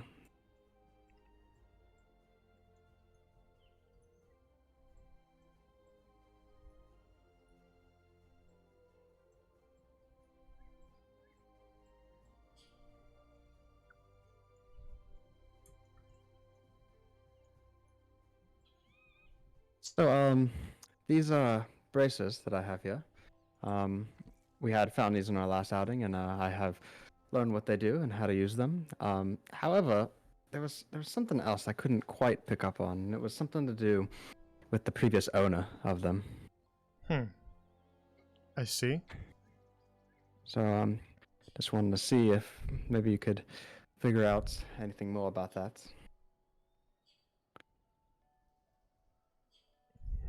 Which will take off the bracers. Very well. We'll place them in the centrifuge, and we shall see what happens. Though, past owners, it's not something that the centrifuge usually covers, but it is worth a try. It will take several minutes, so you're welcome to look around the study if you wish. In the meantime. Alrighty then. We're just gonna check out this cool half globe. Very well. So he places your gauntlets, which you take off, and he places them inside the centrifuge, and then he spins the rings, and the rings all spin independently from each other, all at different angles, and so they form this mass of spinning rings around the gloves, which were placed on sort of a metal plate within there, but you see that the metal plate is also floating in the center. And the rings continue to spin as Sephion just sort of, while you look around the study, sits back down at his chair. But you, Wits, take a look at the sort of half globe. And it appears to be focused on just a certain area. It is a map, but it is not a map of absolutely everything. It is a map of only certain areas. And you can see the shapes of several large land masses, one of which resembles the Feylands where you currently are. And embedded into the stone of this giant map are these small little gemstones. And they have sort of a dark, kind of a deep sapphire blue to them. And then where each of them is placed is in certain locations on the map. And next to each of these gemstones is an engraving in the stone in a rather ornate script that appears to be names.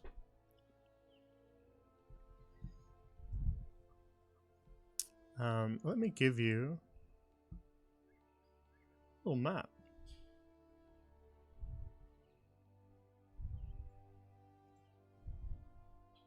It has all the drawings too. Alright, I think it's time to purge it. Damn.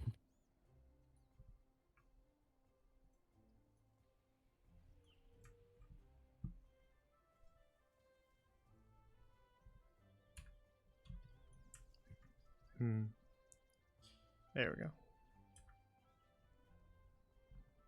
we go. Clean and ready for you guys to doodle more drawings.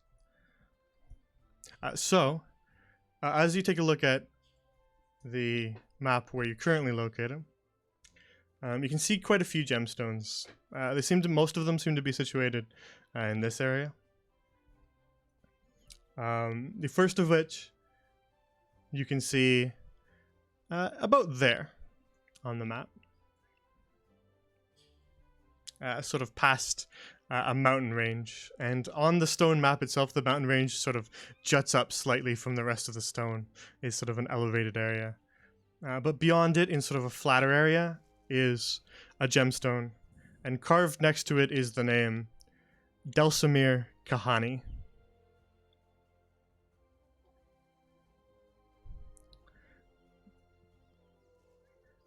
Also, within this landmass is another gemstone, far in the southeast. And that would be around the area of Hanatuaria, as you'd be relatively familiar. The name scrawled next to that is Milita Venror.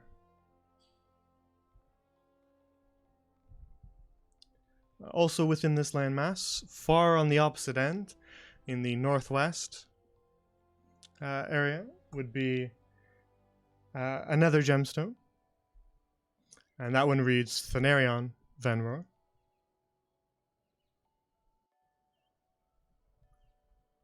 And then within another landmass, off in the distance, you see a gemstone on the southern end of it, approximately this area here. And that one reads Valoro Venror. And then further past it, on a small little island, at first you almost couldn't even tell it was an island because the gemstone is about the same size, is another gemstone that reads Hara Venror. And then far up on the edges of this map, approximately here, is the last gemstone, which reads Liliana Farron.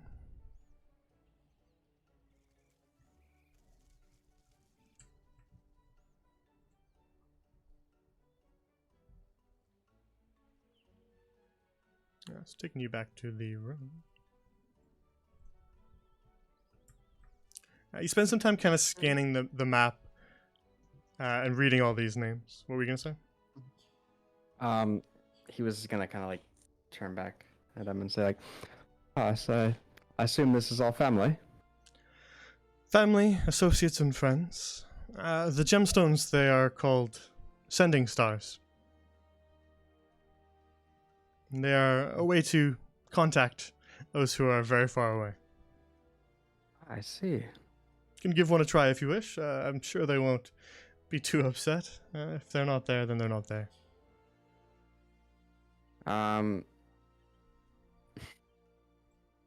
Witzel just kind of wait. Did he say how you're supposed to use them? Just like, Simply press the gemstone with a thumb or finger. oh, okay. Witzel pushed the one that was around Hanatoria. Very well.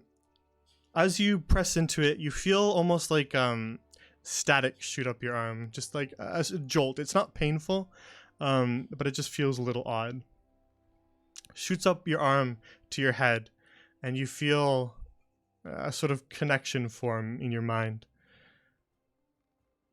And you wait a moment or two, and then you hear a voice in your head. It's a woman's voice. And the voice says, Sephion, is that you? Is there something you needed? Witz just awkwardly doesn't reply. And just like looks over at Sephion. She's talking, what do I do? Answer, introduce yourself. Oh. Hello there. My name is Witz. I am a friend of Sephion. Oh, I see. He's demonstrating the sending stars again, isn't he? It appears so.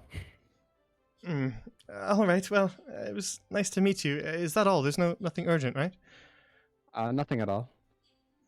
All right. I'm a little bit busy in my office, so if you don't mind ending the demonstration now. My name is Milita, by the way.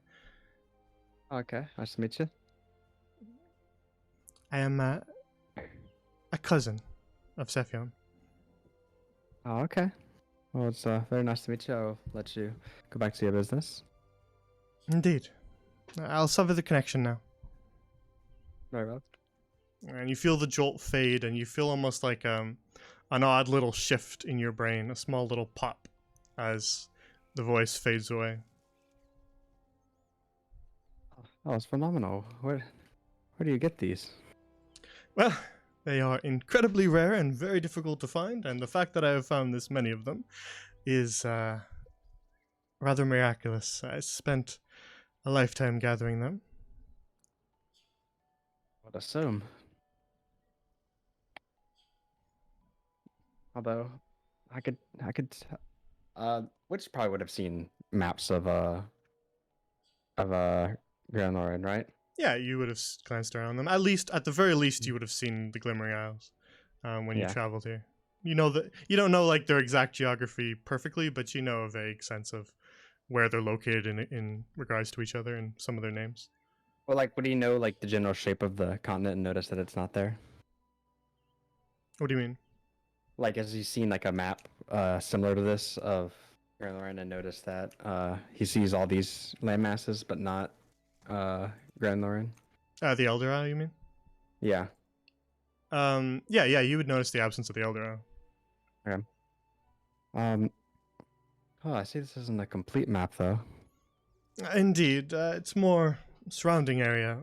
Perhaps expand it one day, but for now, these are where my contacts are, so this is the extent of the map. Okay, well, which kind of check us a little bit. Well, I was hoping if you wanted to get me as a contact, but my house isn't on here. Indeed, I've not a sending star to spare either. Yeah. Would you mind though? I won't copy down the names, of course, but just kind of draw this map because I haven't really had a lot of access to the maps, at least on this wide of a scale. Very well. If you wish, you may take a moment to copy it down. Yeah, he's gonna just kind of draw it out, Rindrup style. Gotcha. Spend a moment just kind of tracing out the vague outlines of the isles. Can label them too. Yeah, he'll just label them just the names, but he's not gonna write down the names of all of the. He's not gonna write down the names of all the contacts. You're not gonna copy down his contact list. All No, those, Wits all those doesn't. phone numbers. Yeah, no. Wits only has use for gullible people, not a bunch of smart magicians. Hey, you don't know who they all are.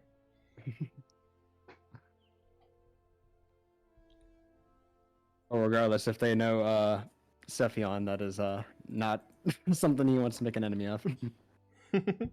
Very well.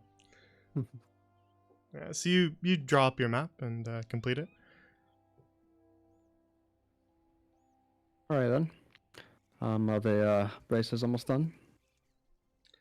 They should be indeed. The centrifuge has begun to kind of slow. The rings are now spinning at a far slower rate as you make your way across the room to examine them.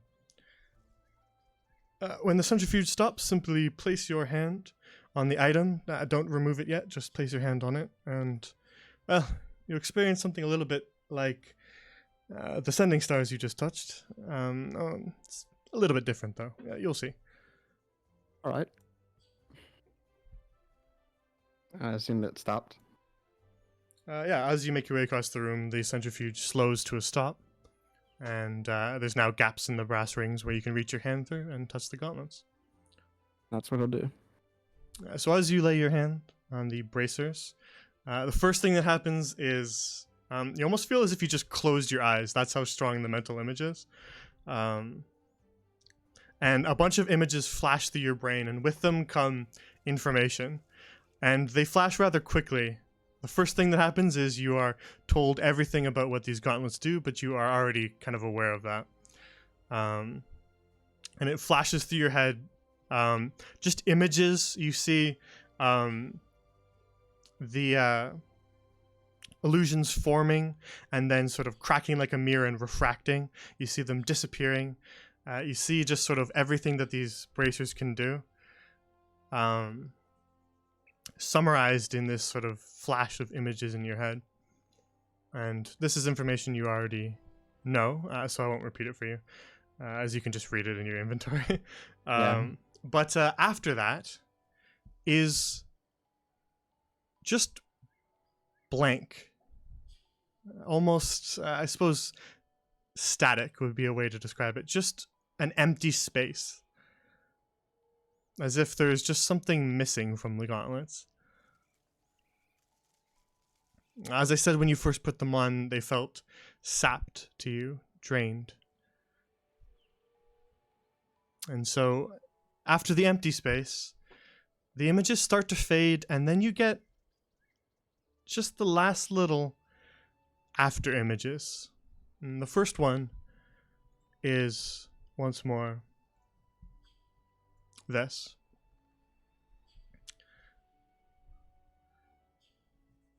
And it is indeed that gnomish woman who is wearing the gauntlets. And first you see her just by herself, almost kind of in a void as the image flashes into your head. And then it actually expands out a little bit further than the first glance you got. You see where she's standing.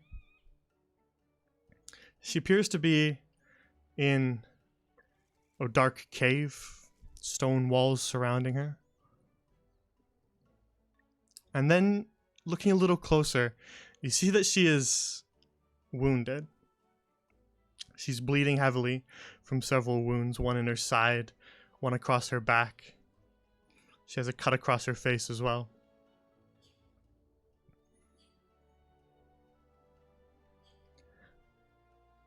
And Right, I don't want to interrupt too Yeah, much, no, but I go ahead, like go how you're I like how you're explaining this very wounded person in this whimsical music.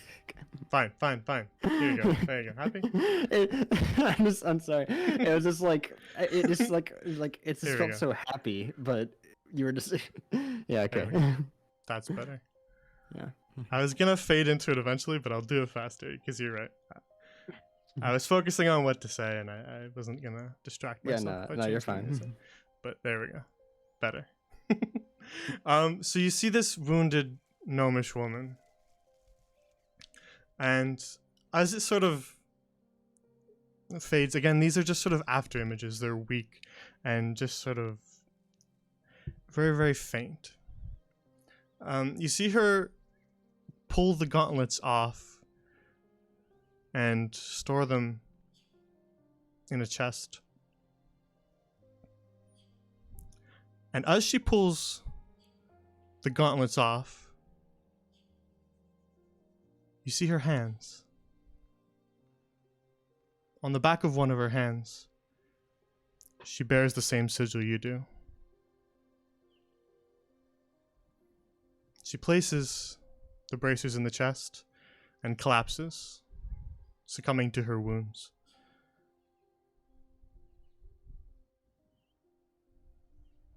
And after that, the images fade, and you're standing back in Sephion's study.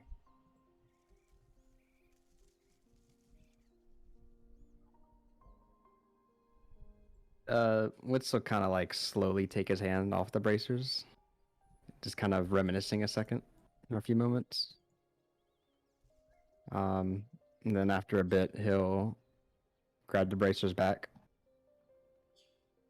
Very well. You pick up the bracers, and they are once again as you had them before, and you can slip them back on. He slips them back on and takes a step back.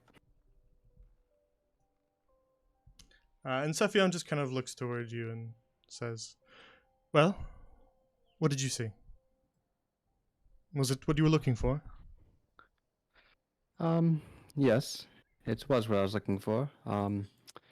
Not necessarily the answer I wanted, but it is the correct one. I see. Well, happy to aid you then. Oh yes, of course. This was very helpful. Indeed. Should you wish to use it again, simply knock on my door and ask. All right, I will. I really appreciate it. Very well. Then I suppose we shall see each other tomorrow morning. Is that when you plan to head out? Yes. Very well. Tomorrow morning it is then. Alrighty. Thank you again. Sleep well.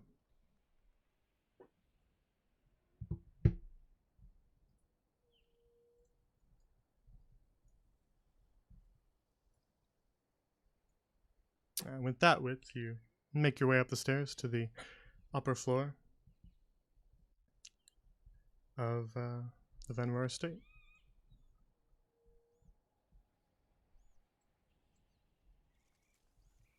Let me shift around some portraits here. You're not here.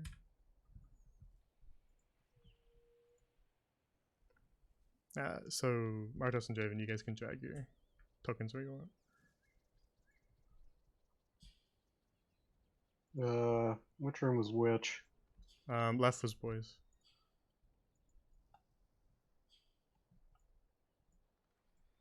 There you are. So Wits, you make your way up the stairs, where your party members are already resting, though likely not asleep as it's not really late at night yet.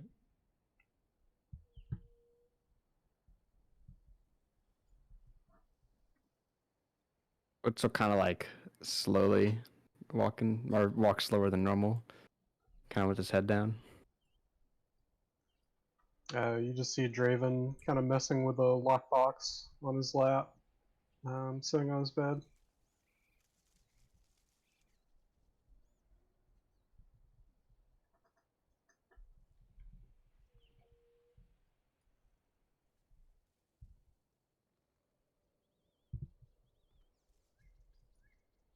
Very well, then if there's nothing anybody wants to do before bed, then you can simply long rest. Yep. I'm not sure anybody needs anything, but if you regain anything, then make sure you take note of that. Yeah, I need my spell slots back that I used to trick people. But oh yeah, right, you did use some spell slots there, so gain those back and perform a long rest. The best way to put it is they bought the spell slots for that moment. True. Alright, so the night passes smoothly in the Fenmore estate. Nobody is gonna get you in here. There's no monsters roaming. So the night is quiet and restful. And eventually, you awake with the sun streaming through the windows as it is once again daytime.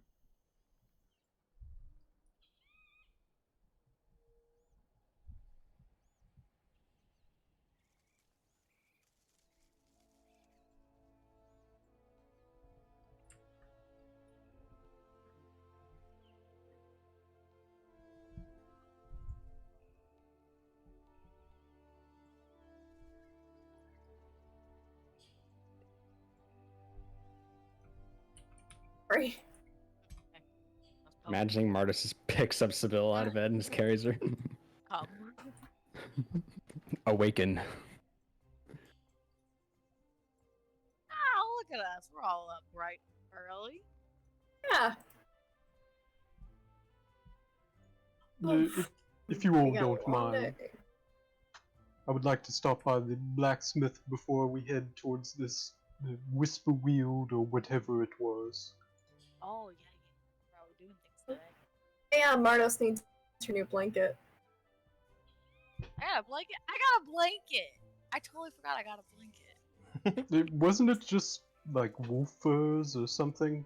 Yeah, That's you a nice blanket. bought a blanket made from wolf pelts, I believe. Woo!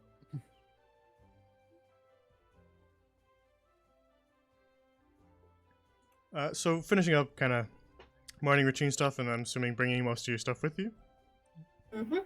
just so that you don't have to come back here. You make your way Yeah. down the stairs to the ground floor of the Venmore estate.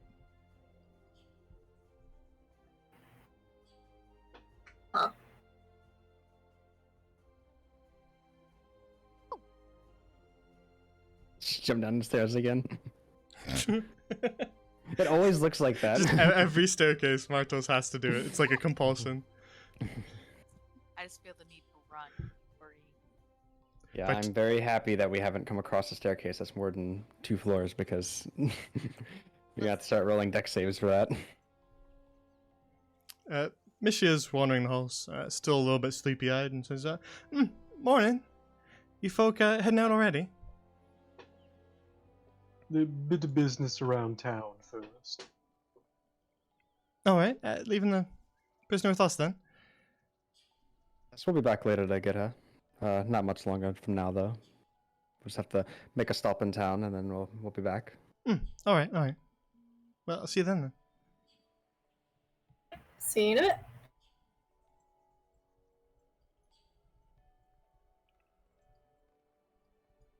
And the four of you make your way out back to the streets of Lysindriel. Yeah, perhaps we should have brought the prisoner with us, then we could pawn her off on one of the shopkeepers.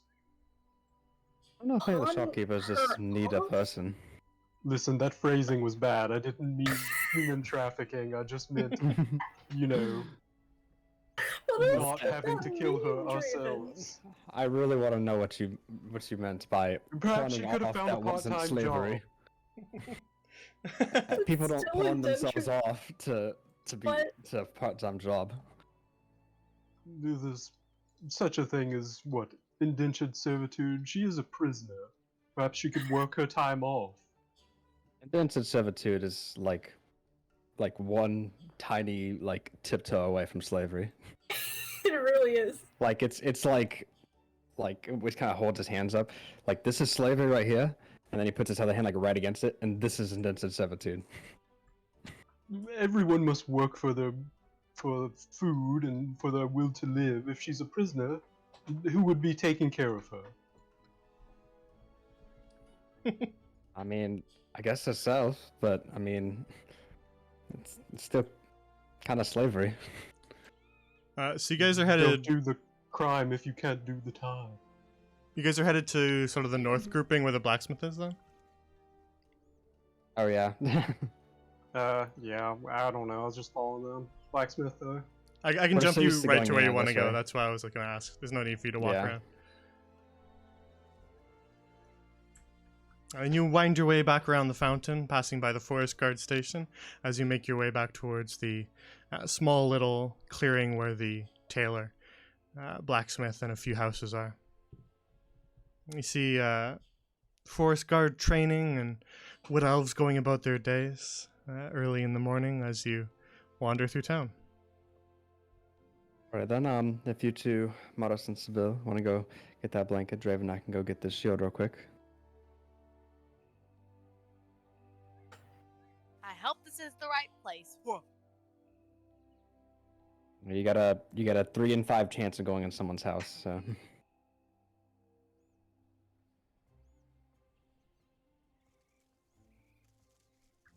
All right. So Martos and Silva, you go to the tailor, and Wits and Draven to the blacksmith. Let's just jump to the tailor quick. All right, let's play the game. Will this map load? Smart money's on no. Make a pull.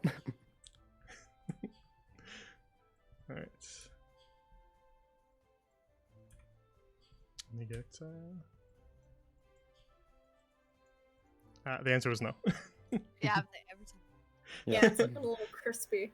This map just does not load. I have to refresh to do it, and I don't think you're going to be in here long enough to warrant a refresh. So, The crap go. the map will be She crusty for the time being. Lindis is at her desk, hard at work as the two of you enter. She turns around on her stool and says, you're back. Is something you needed? Wolf pelt. Blanket. Give me blanket. Give me Now, blanket. didn't you buy it yesterday? I think so. Oh, you want another one? Did I already get it? Sybil, did we already pick it up? I'm like 90% sure you bought it yesterday. I wasn't paying attention. Oh, God. I'm just sitting here and looking at the spare. She definitely showed them to you, and I think you paid for them. But I probably did. I definitely paid for them. I'll prove that. the part that I'm That's vague on not is if you exactly- paid for them. But I think I think you did. So she paid for him. Draven had recommended getting a custom-made blanket for Martos, but then Lindis kind of just showed like some wolf pelts, and Martos was like, "Hell yeah, I want Take it. those," I'll take that. and then bought them on the spot. Yeah, that's what I thought would happen. Is what happened. So you Um, want another one then? We did drugs today. Yep. Oh, And we're going to do some more. So uh, And we're Can- gonna do some more. careful with those hallucinatory mushrooms. Oh my god. the Or whole- walks in, says we did drugs, walks out. that was me. That was me just teasing you guys. I knew that you'd already bought it when I brought you in there. I just wanted you to go in there and do that. Well, we did drugs. Honestly, I kind of thought so too, but I wasn't serious. I was just gonna let it go too. So that was a little mean Wow. of me, but I thought it would be funny. So, all right, let's delete some portraits. So Wits and Draven, you make your way into the blacksmith. He appears to be just kind of setting things up for the day. He's sort of pulling out tools out of crates and walking back and forth. But he pauses for a moment and says, "Ah, you're back. Here to pick up your order." Yes, here for the beetle shield. Indeed.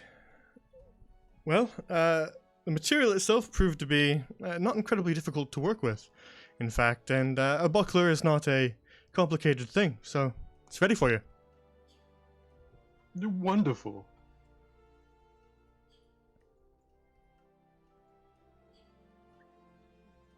He makes his way to a cabinet and opens it up and pulls out a golden shield. It was fashioned from the back of that beetle, and it's about the size of a buckler, sort of a smaller round shield. And fashioned onto the back of it are a few straps that you can use to attach it to your arm. And he hands it to you. Very much thanks for this. I Indeed. understand it was a bit of a rush job, but the craftsmanship looks good.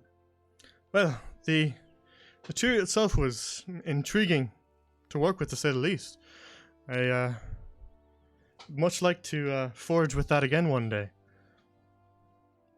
And I'll have to see what I can do with the other pieces here. I think the Understood. final product turned out quite well, if I do say so myself. Well, I hope it was a good experience for you, crafting bits of creatures in the area instead of the regular metals. Indeed, it's unusual work, but I enjoyed it. Indeed, broadening your skill set for monster hunters and the like, whoever you might meet upon their travels through Lysindria. Indeed. Should you find anything else interesting, you can come back and see me, or if you need any more weapons, I'd be happy to forge for you. Sounds good. Thank you again. Check this out, Wits. Draven kind of like flashes the golden shield, like does different angles to where the sun glints off it. Oh yes, very, very neat. It's pretty cool. Well, it was real gold though. That'd have been so much better. So just to show you, the buckler itself glints like this beetle does. The small little gap where its head is kind of makes it easy to sort of slot into your arm, and there's a gap on the other side where the tail is. So it sort of fits your arm across that way, with straps on the other side of it. It is smooth and polished to a gleam.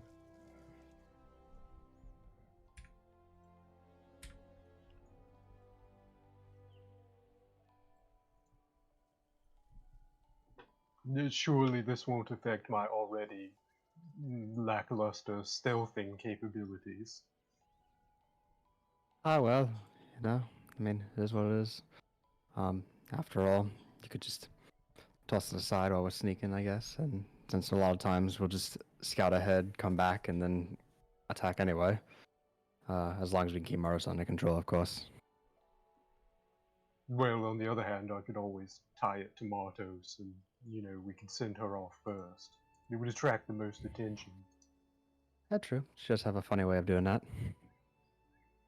As long as she doesn't jump into any holes wearing it. Yeah. It was worth quite a bit. Yeah, she might scratch it. That'd be unfortunate.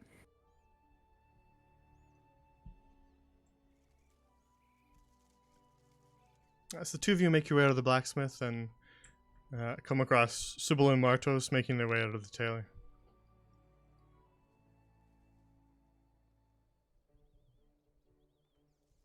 And you... Hi guys, we made fools of ourselves. Yeah. What's new? Yeah, we're on drugs.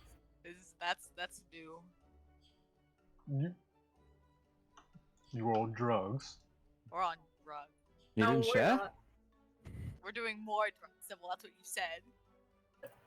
And you didn't share? I didn't mean it. No, only me and Sybil do drugs. Sharing is caring. No, we don't care or share. We do drugs together. Only me and Sybil. Smoking that jazz cabbage? What's as cabbage? You're not with Those it, lettuce- Sybil. Is that a wizard thing? She's not hip wits. I know. I can't believe they're doing drugs but don't know what jazz cabbage is. It's a common herb, really. You do boring drugs.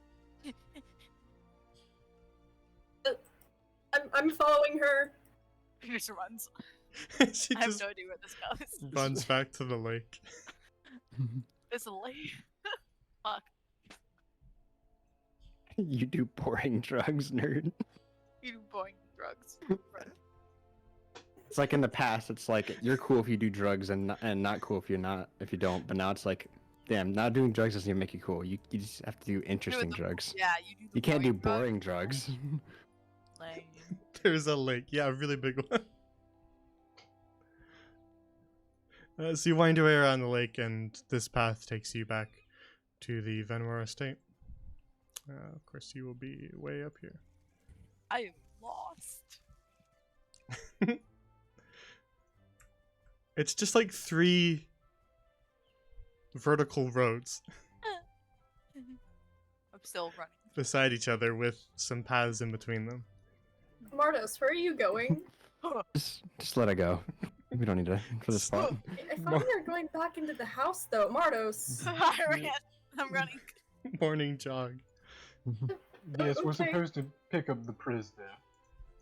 Yeah. Uh, Better scream that Oh. shit here. keep watch up here while you grab the prisoner.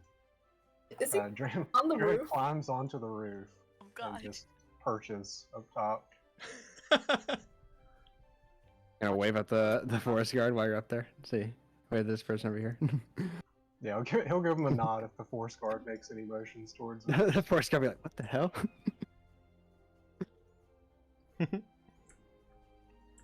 I thought I was supposed to have the high ground. Alright, well, Marcos and Draven stay outside then. And Sybil and Witz, you make your way back into the Venmore estate. All right. Could you go get Sephion? Just to let him know that we're taking the prisoner. I'll go get the prisoner. Will do. Hi, Myshia. Hmm. Is this door unlocked?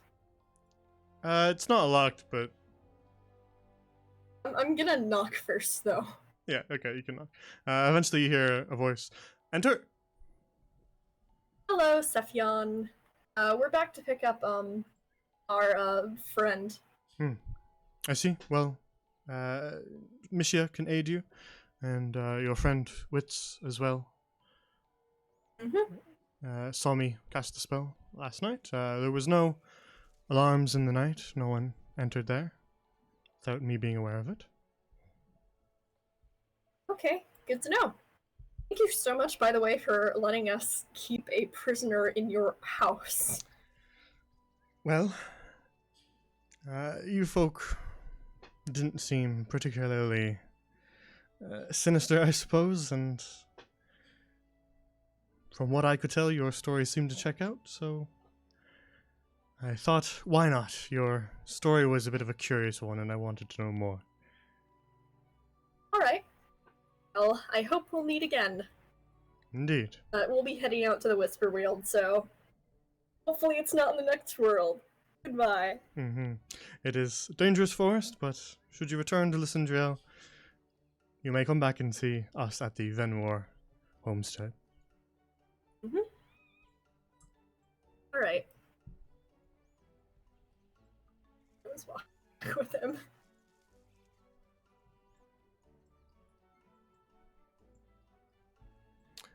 So Wits, you walk into the room first. And the first thing you notice is the prisoner, her hood is down, and she looks like she's been cleaned up by somebody.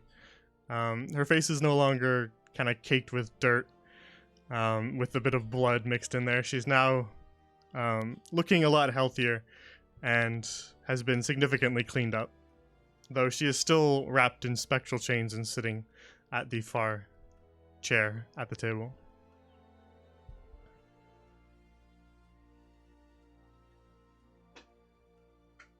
She is sleeping as you enter. Oh. Alright. So I'll walk over. Yeah, he doesn't activate the alert, right? No. Yeah, that's what I thought. It would have been most likely faded by now anyways.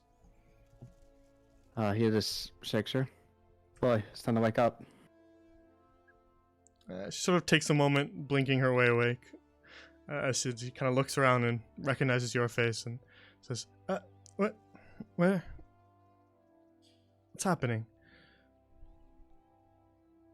Oh, we're heading out for the day.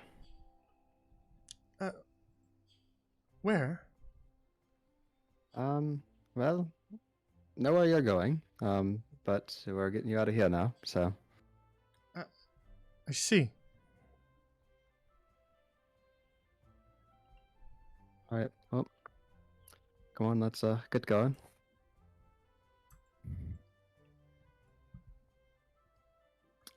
She needs to be kind of helped to her feet a little bit. She's still wrapped in chains. Okay. He'll help her up then. She can barely move. Wait, does he have her legs strapped too? The chains wrap their way around them. She can just kind of stand and shuffle her feet slightly, but she's really not capable of walking at any really fast pace. Oh, is Ritz able to like loosen the ones on her legs or something? Or move the ones on her legs? Oh wait, but that was the spell that Yeah, our spectral Yes, chains. Okay, yeah, I wasn't listening. But you could ask Sophia. Yeah. Here, hang on. Let me go get Steffi on real quick. She just kind of wobbles, trying to keep her Right. balance. She can't walk with those chains on. Oh, okay. Talk to father, I suppose. Alright, I'll go get him again. Hey, Sefyon! So she has chains around her legs and she can't move, so we kind of need those around her legs. Very well. I will recast the spell to be around her arms and upper body. Oh, thank you.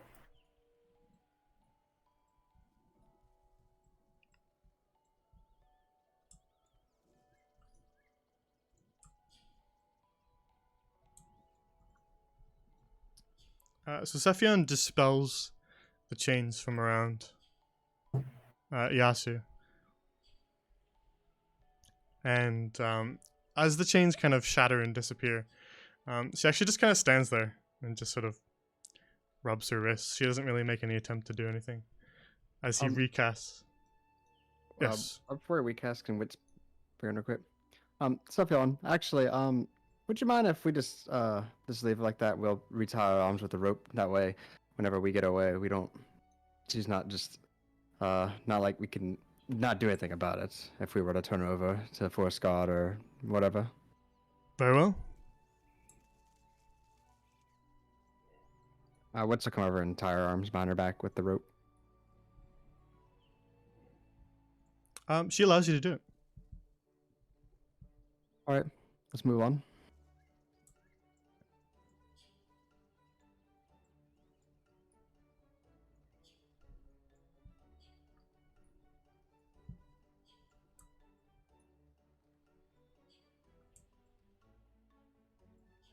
Sybil, as she walks out of the room, you two notice that she looks a little bit cleaned up.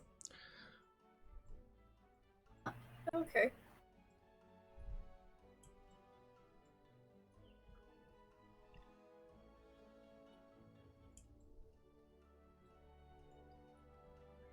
And her still tied up with your rope now. You lead her out.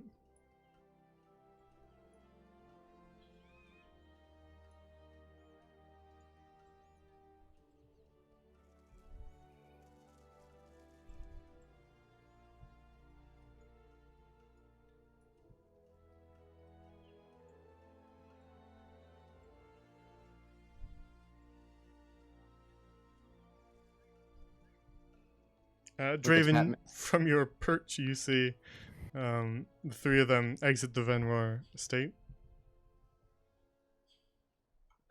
Driven, noticing that everyone seems pretty calm and chill and aren't freaking out over something, makes his way down the roof.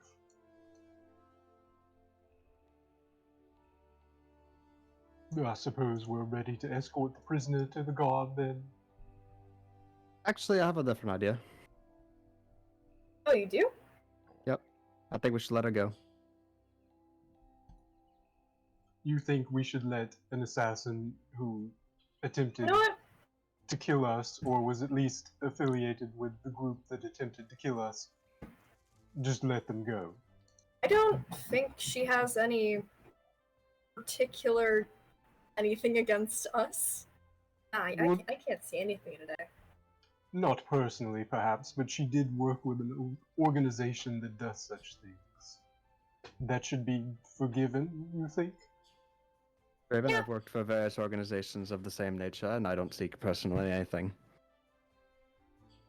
I think she's just doing it for the money. Draven will walk over to, what was it, Yasu? And just kind of whisper in, see, I told you I'd convince them. Alright, yes, we should definitely let her go. Hang on, I'm, Sounds good to me. I'm Alright. perception checking that that whisper. As I told you before, I've no ill will against any of you. Take your word for it. So what do you do in a tie? Wait, what is Draven doing? I was trying to perception check to see if I heard him say that to her. Roll again. Okay.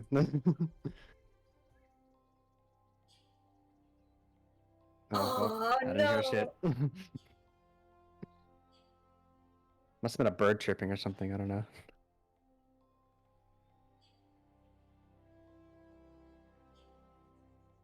Part of Where them. did Martos go? She kind of said something unintelligible and ran into the middle of town. Freedom. Let's just catch up with her, I guess. Alright. Coming? So did you cut her free, or No, dragging her because along I'm willing to bet that the forest guards suddenly seeing a prisoner that we brought in, not chained up all of a sudden, or tied up, they'll be like, what the hell? All right, yeah. Then you bring So her. we'll Leave bring her her tied up when for we- now. yeah.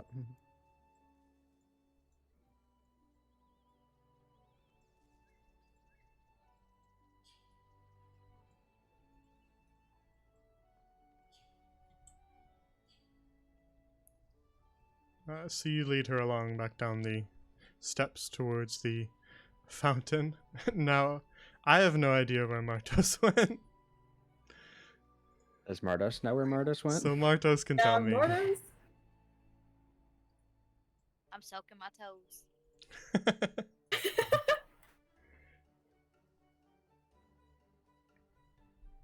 Oh, hi there.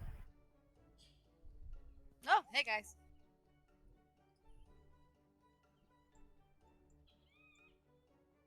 Oh, I forgot we had a prisoner. Why do you think we went back to the Venroy house? Oh, I don't know. I was just running. I didn't see y'all. I thought y'all Mhm. was running with me. Thought it was like a little group run. All right then. Well, are we ready to go? Oh, my toe. So Martus, Yeah, I think we'll do. Martus, you also notice as they bring the prisoner up that she looks significantly cleaned up. Not nearly as bad as she did when you dragged her out of the insect pits. Put my shoes on. You look quite lovely. Looking over my shoulder. Here you go. Oh, she got freckles. Hello. How are you? Oh gosh. Wiz just like slaps Mars's hand. No, bad. Martos teleports across the plaza to flirt.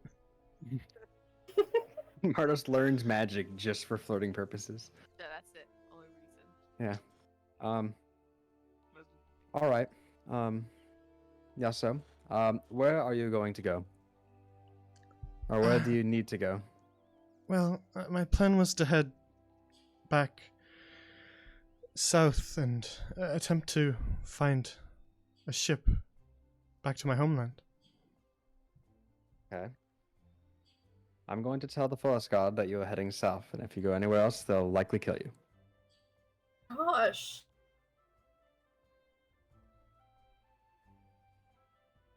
Yeah. Which will just hand the rope that is tied there to Sybil, and then go down Thank to you. this guard over here. Well, yeah, it's still tied to her hands, but it was like a lead. Excuse me, Forest Guard. Aye. Is there something you needed? Ah, yes. This here prisoner of ours, we have decided that we are setting her free. I just wanted to let you know so you can let other Forest Guard members in the woods know that she will be heading south, and if she heads anywhere else, then she is hostile. Very well. I will warn you, once she's out of the forest, we won't be dealing any more with her. Of course.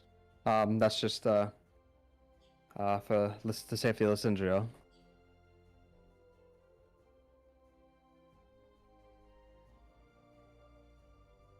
So, that is all. Very well.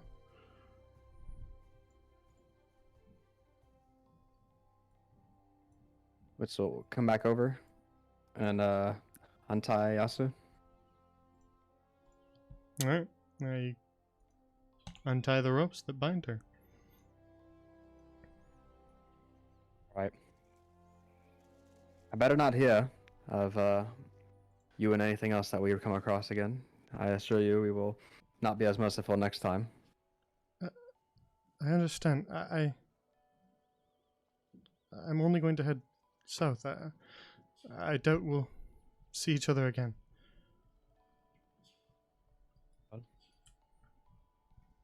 Hopefully that is true.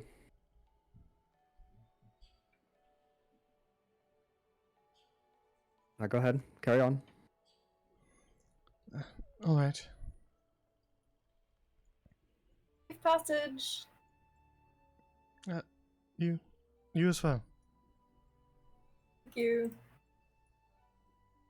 I'm glad we didn't murder her, guys. I think that's a step ahead for us. I'm really happy about that.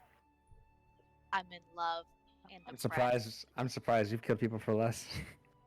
Yes, I just hope it doesn't come back to stab us in the back. Literally.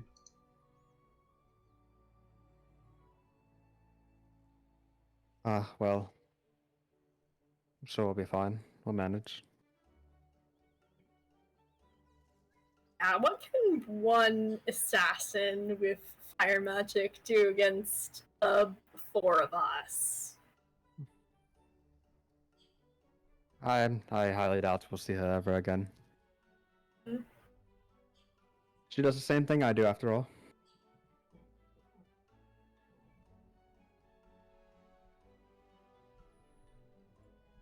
Alright. So as Yasu makes her way down the steps out of the city, The four of you are now gathered in the square. You have your things with you, so you can decide to how to if you want to. But if you have more business in town, you can take care of that. You don't need to sign out right now because we're actually right at the end of the session. So if you want to think it over as to anything you might want to still do in town before you head out, then that is perfectly fine as well. All right. So we'll end the session here, and you can think about it. I won't force you to make a decision either way right now. Sign a binding contract right now. This is what you're gonna do next session. All right. So we'll call that a session for the day. That was fun. Yeah, good RP everyone, by the way, throughout the session. I enjoyed running. That was great. You wanna run? When you went to this side of the fountain and you were like, no, I think the first time you were dipping your feet, I had moved to this side and I was about to say Draven like washes his hair in the fountain. But then you said Marta's Wash dips your her hair, man. feet in it, and I was like, I'm not gonna wash my hair no more. Well, at least I said it before, not after you already washing your hair. I would have still done it. Not surprised.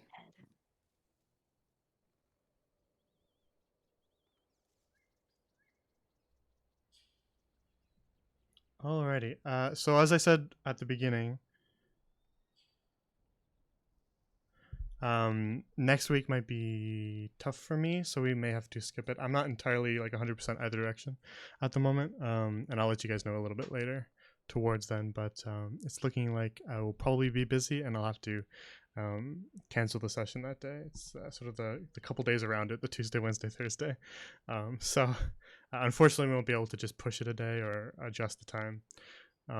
So it'll most likely, if I'm not free, it'll be just a straight up skipped week.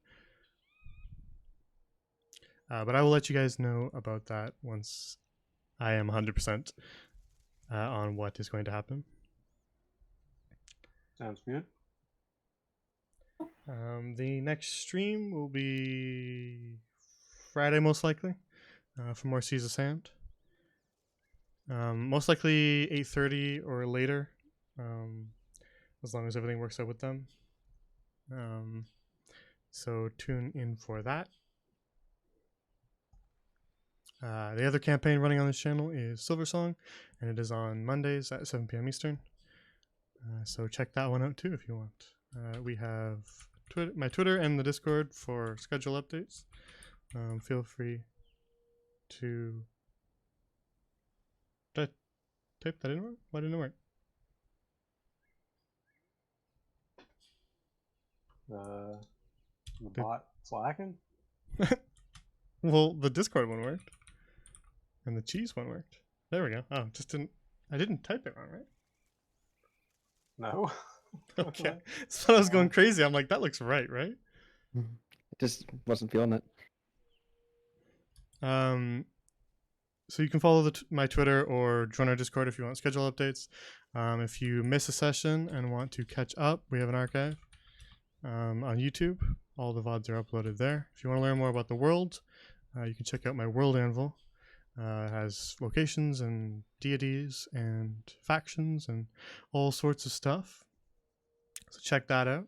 If you want to read more, this current campaign is in the Feylands or Kiltahera. So if you want to look up stuff about that about this campaign, then check out that page.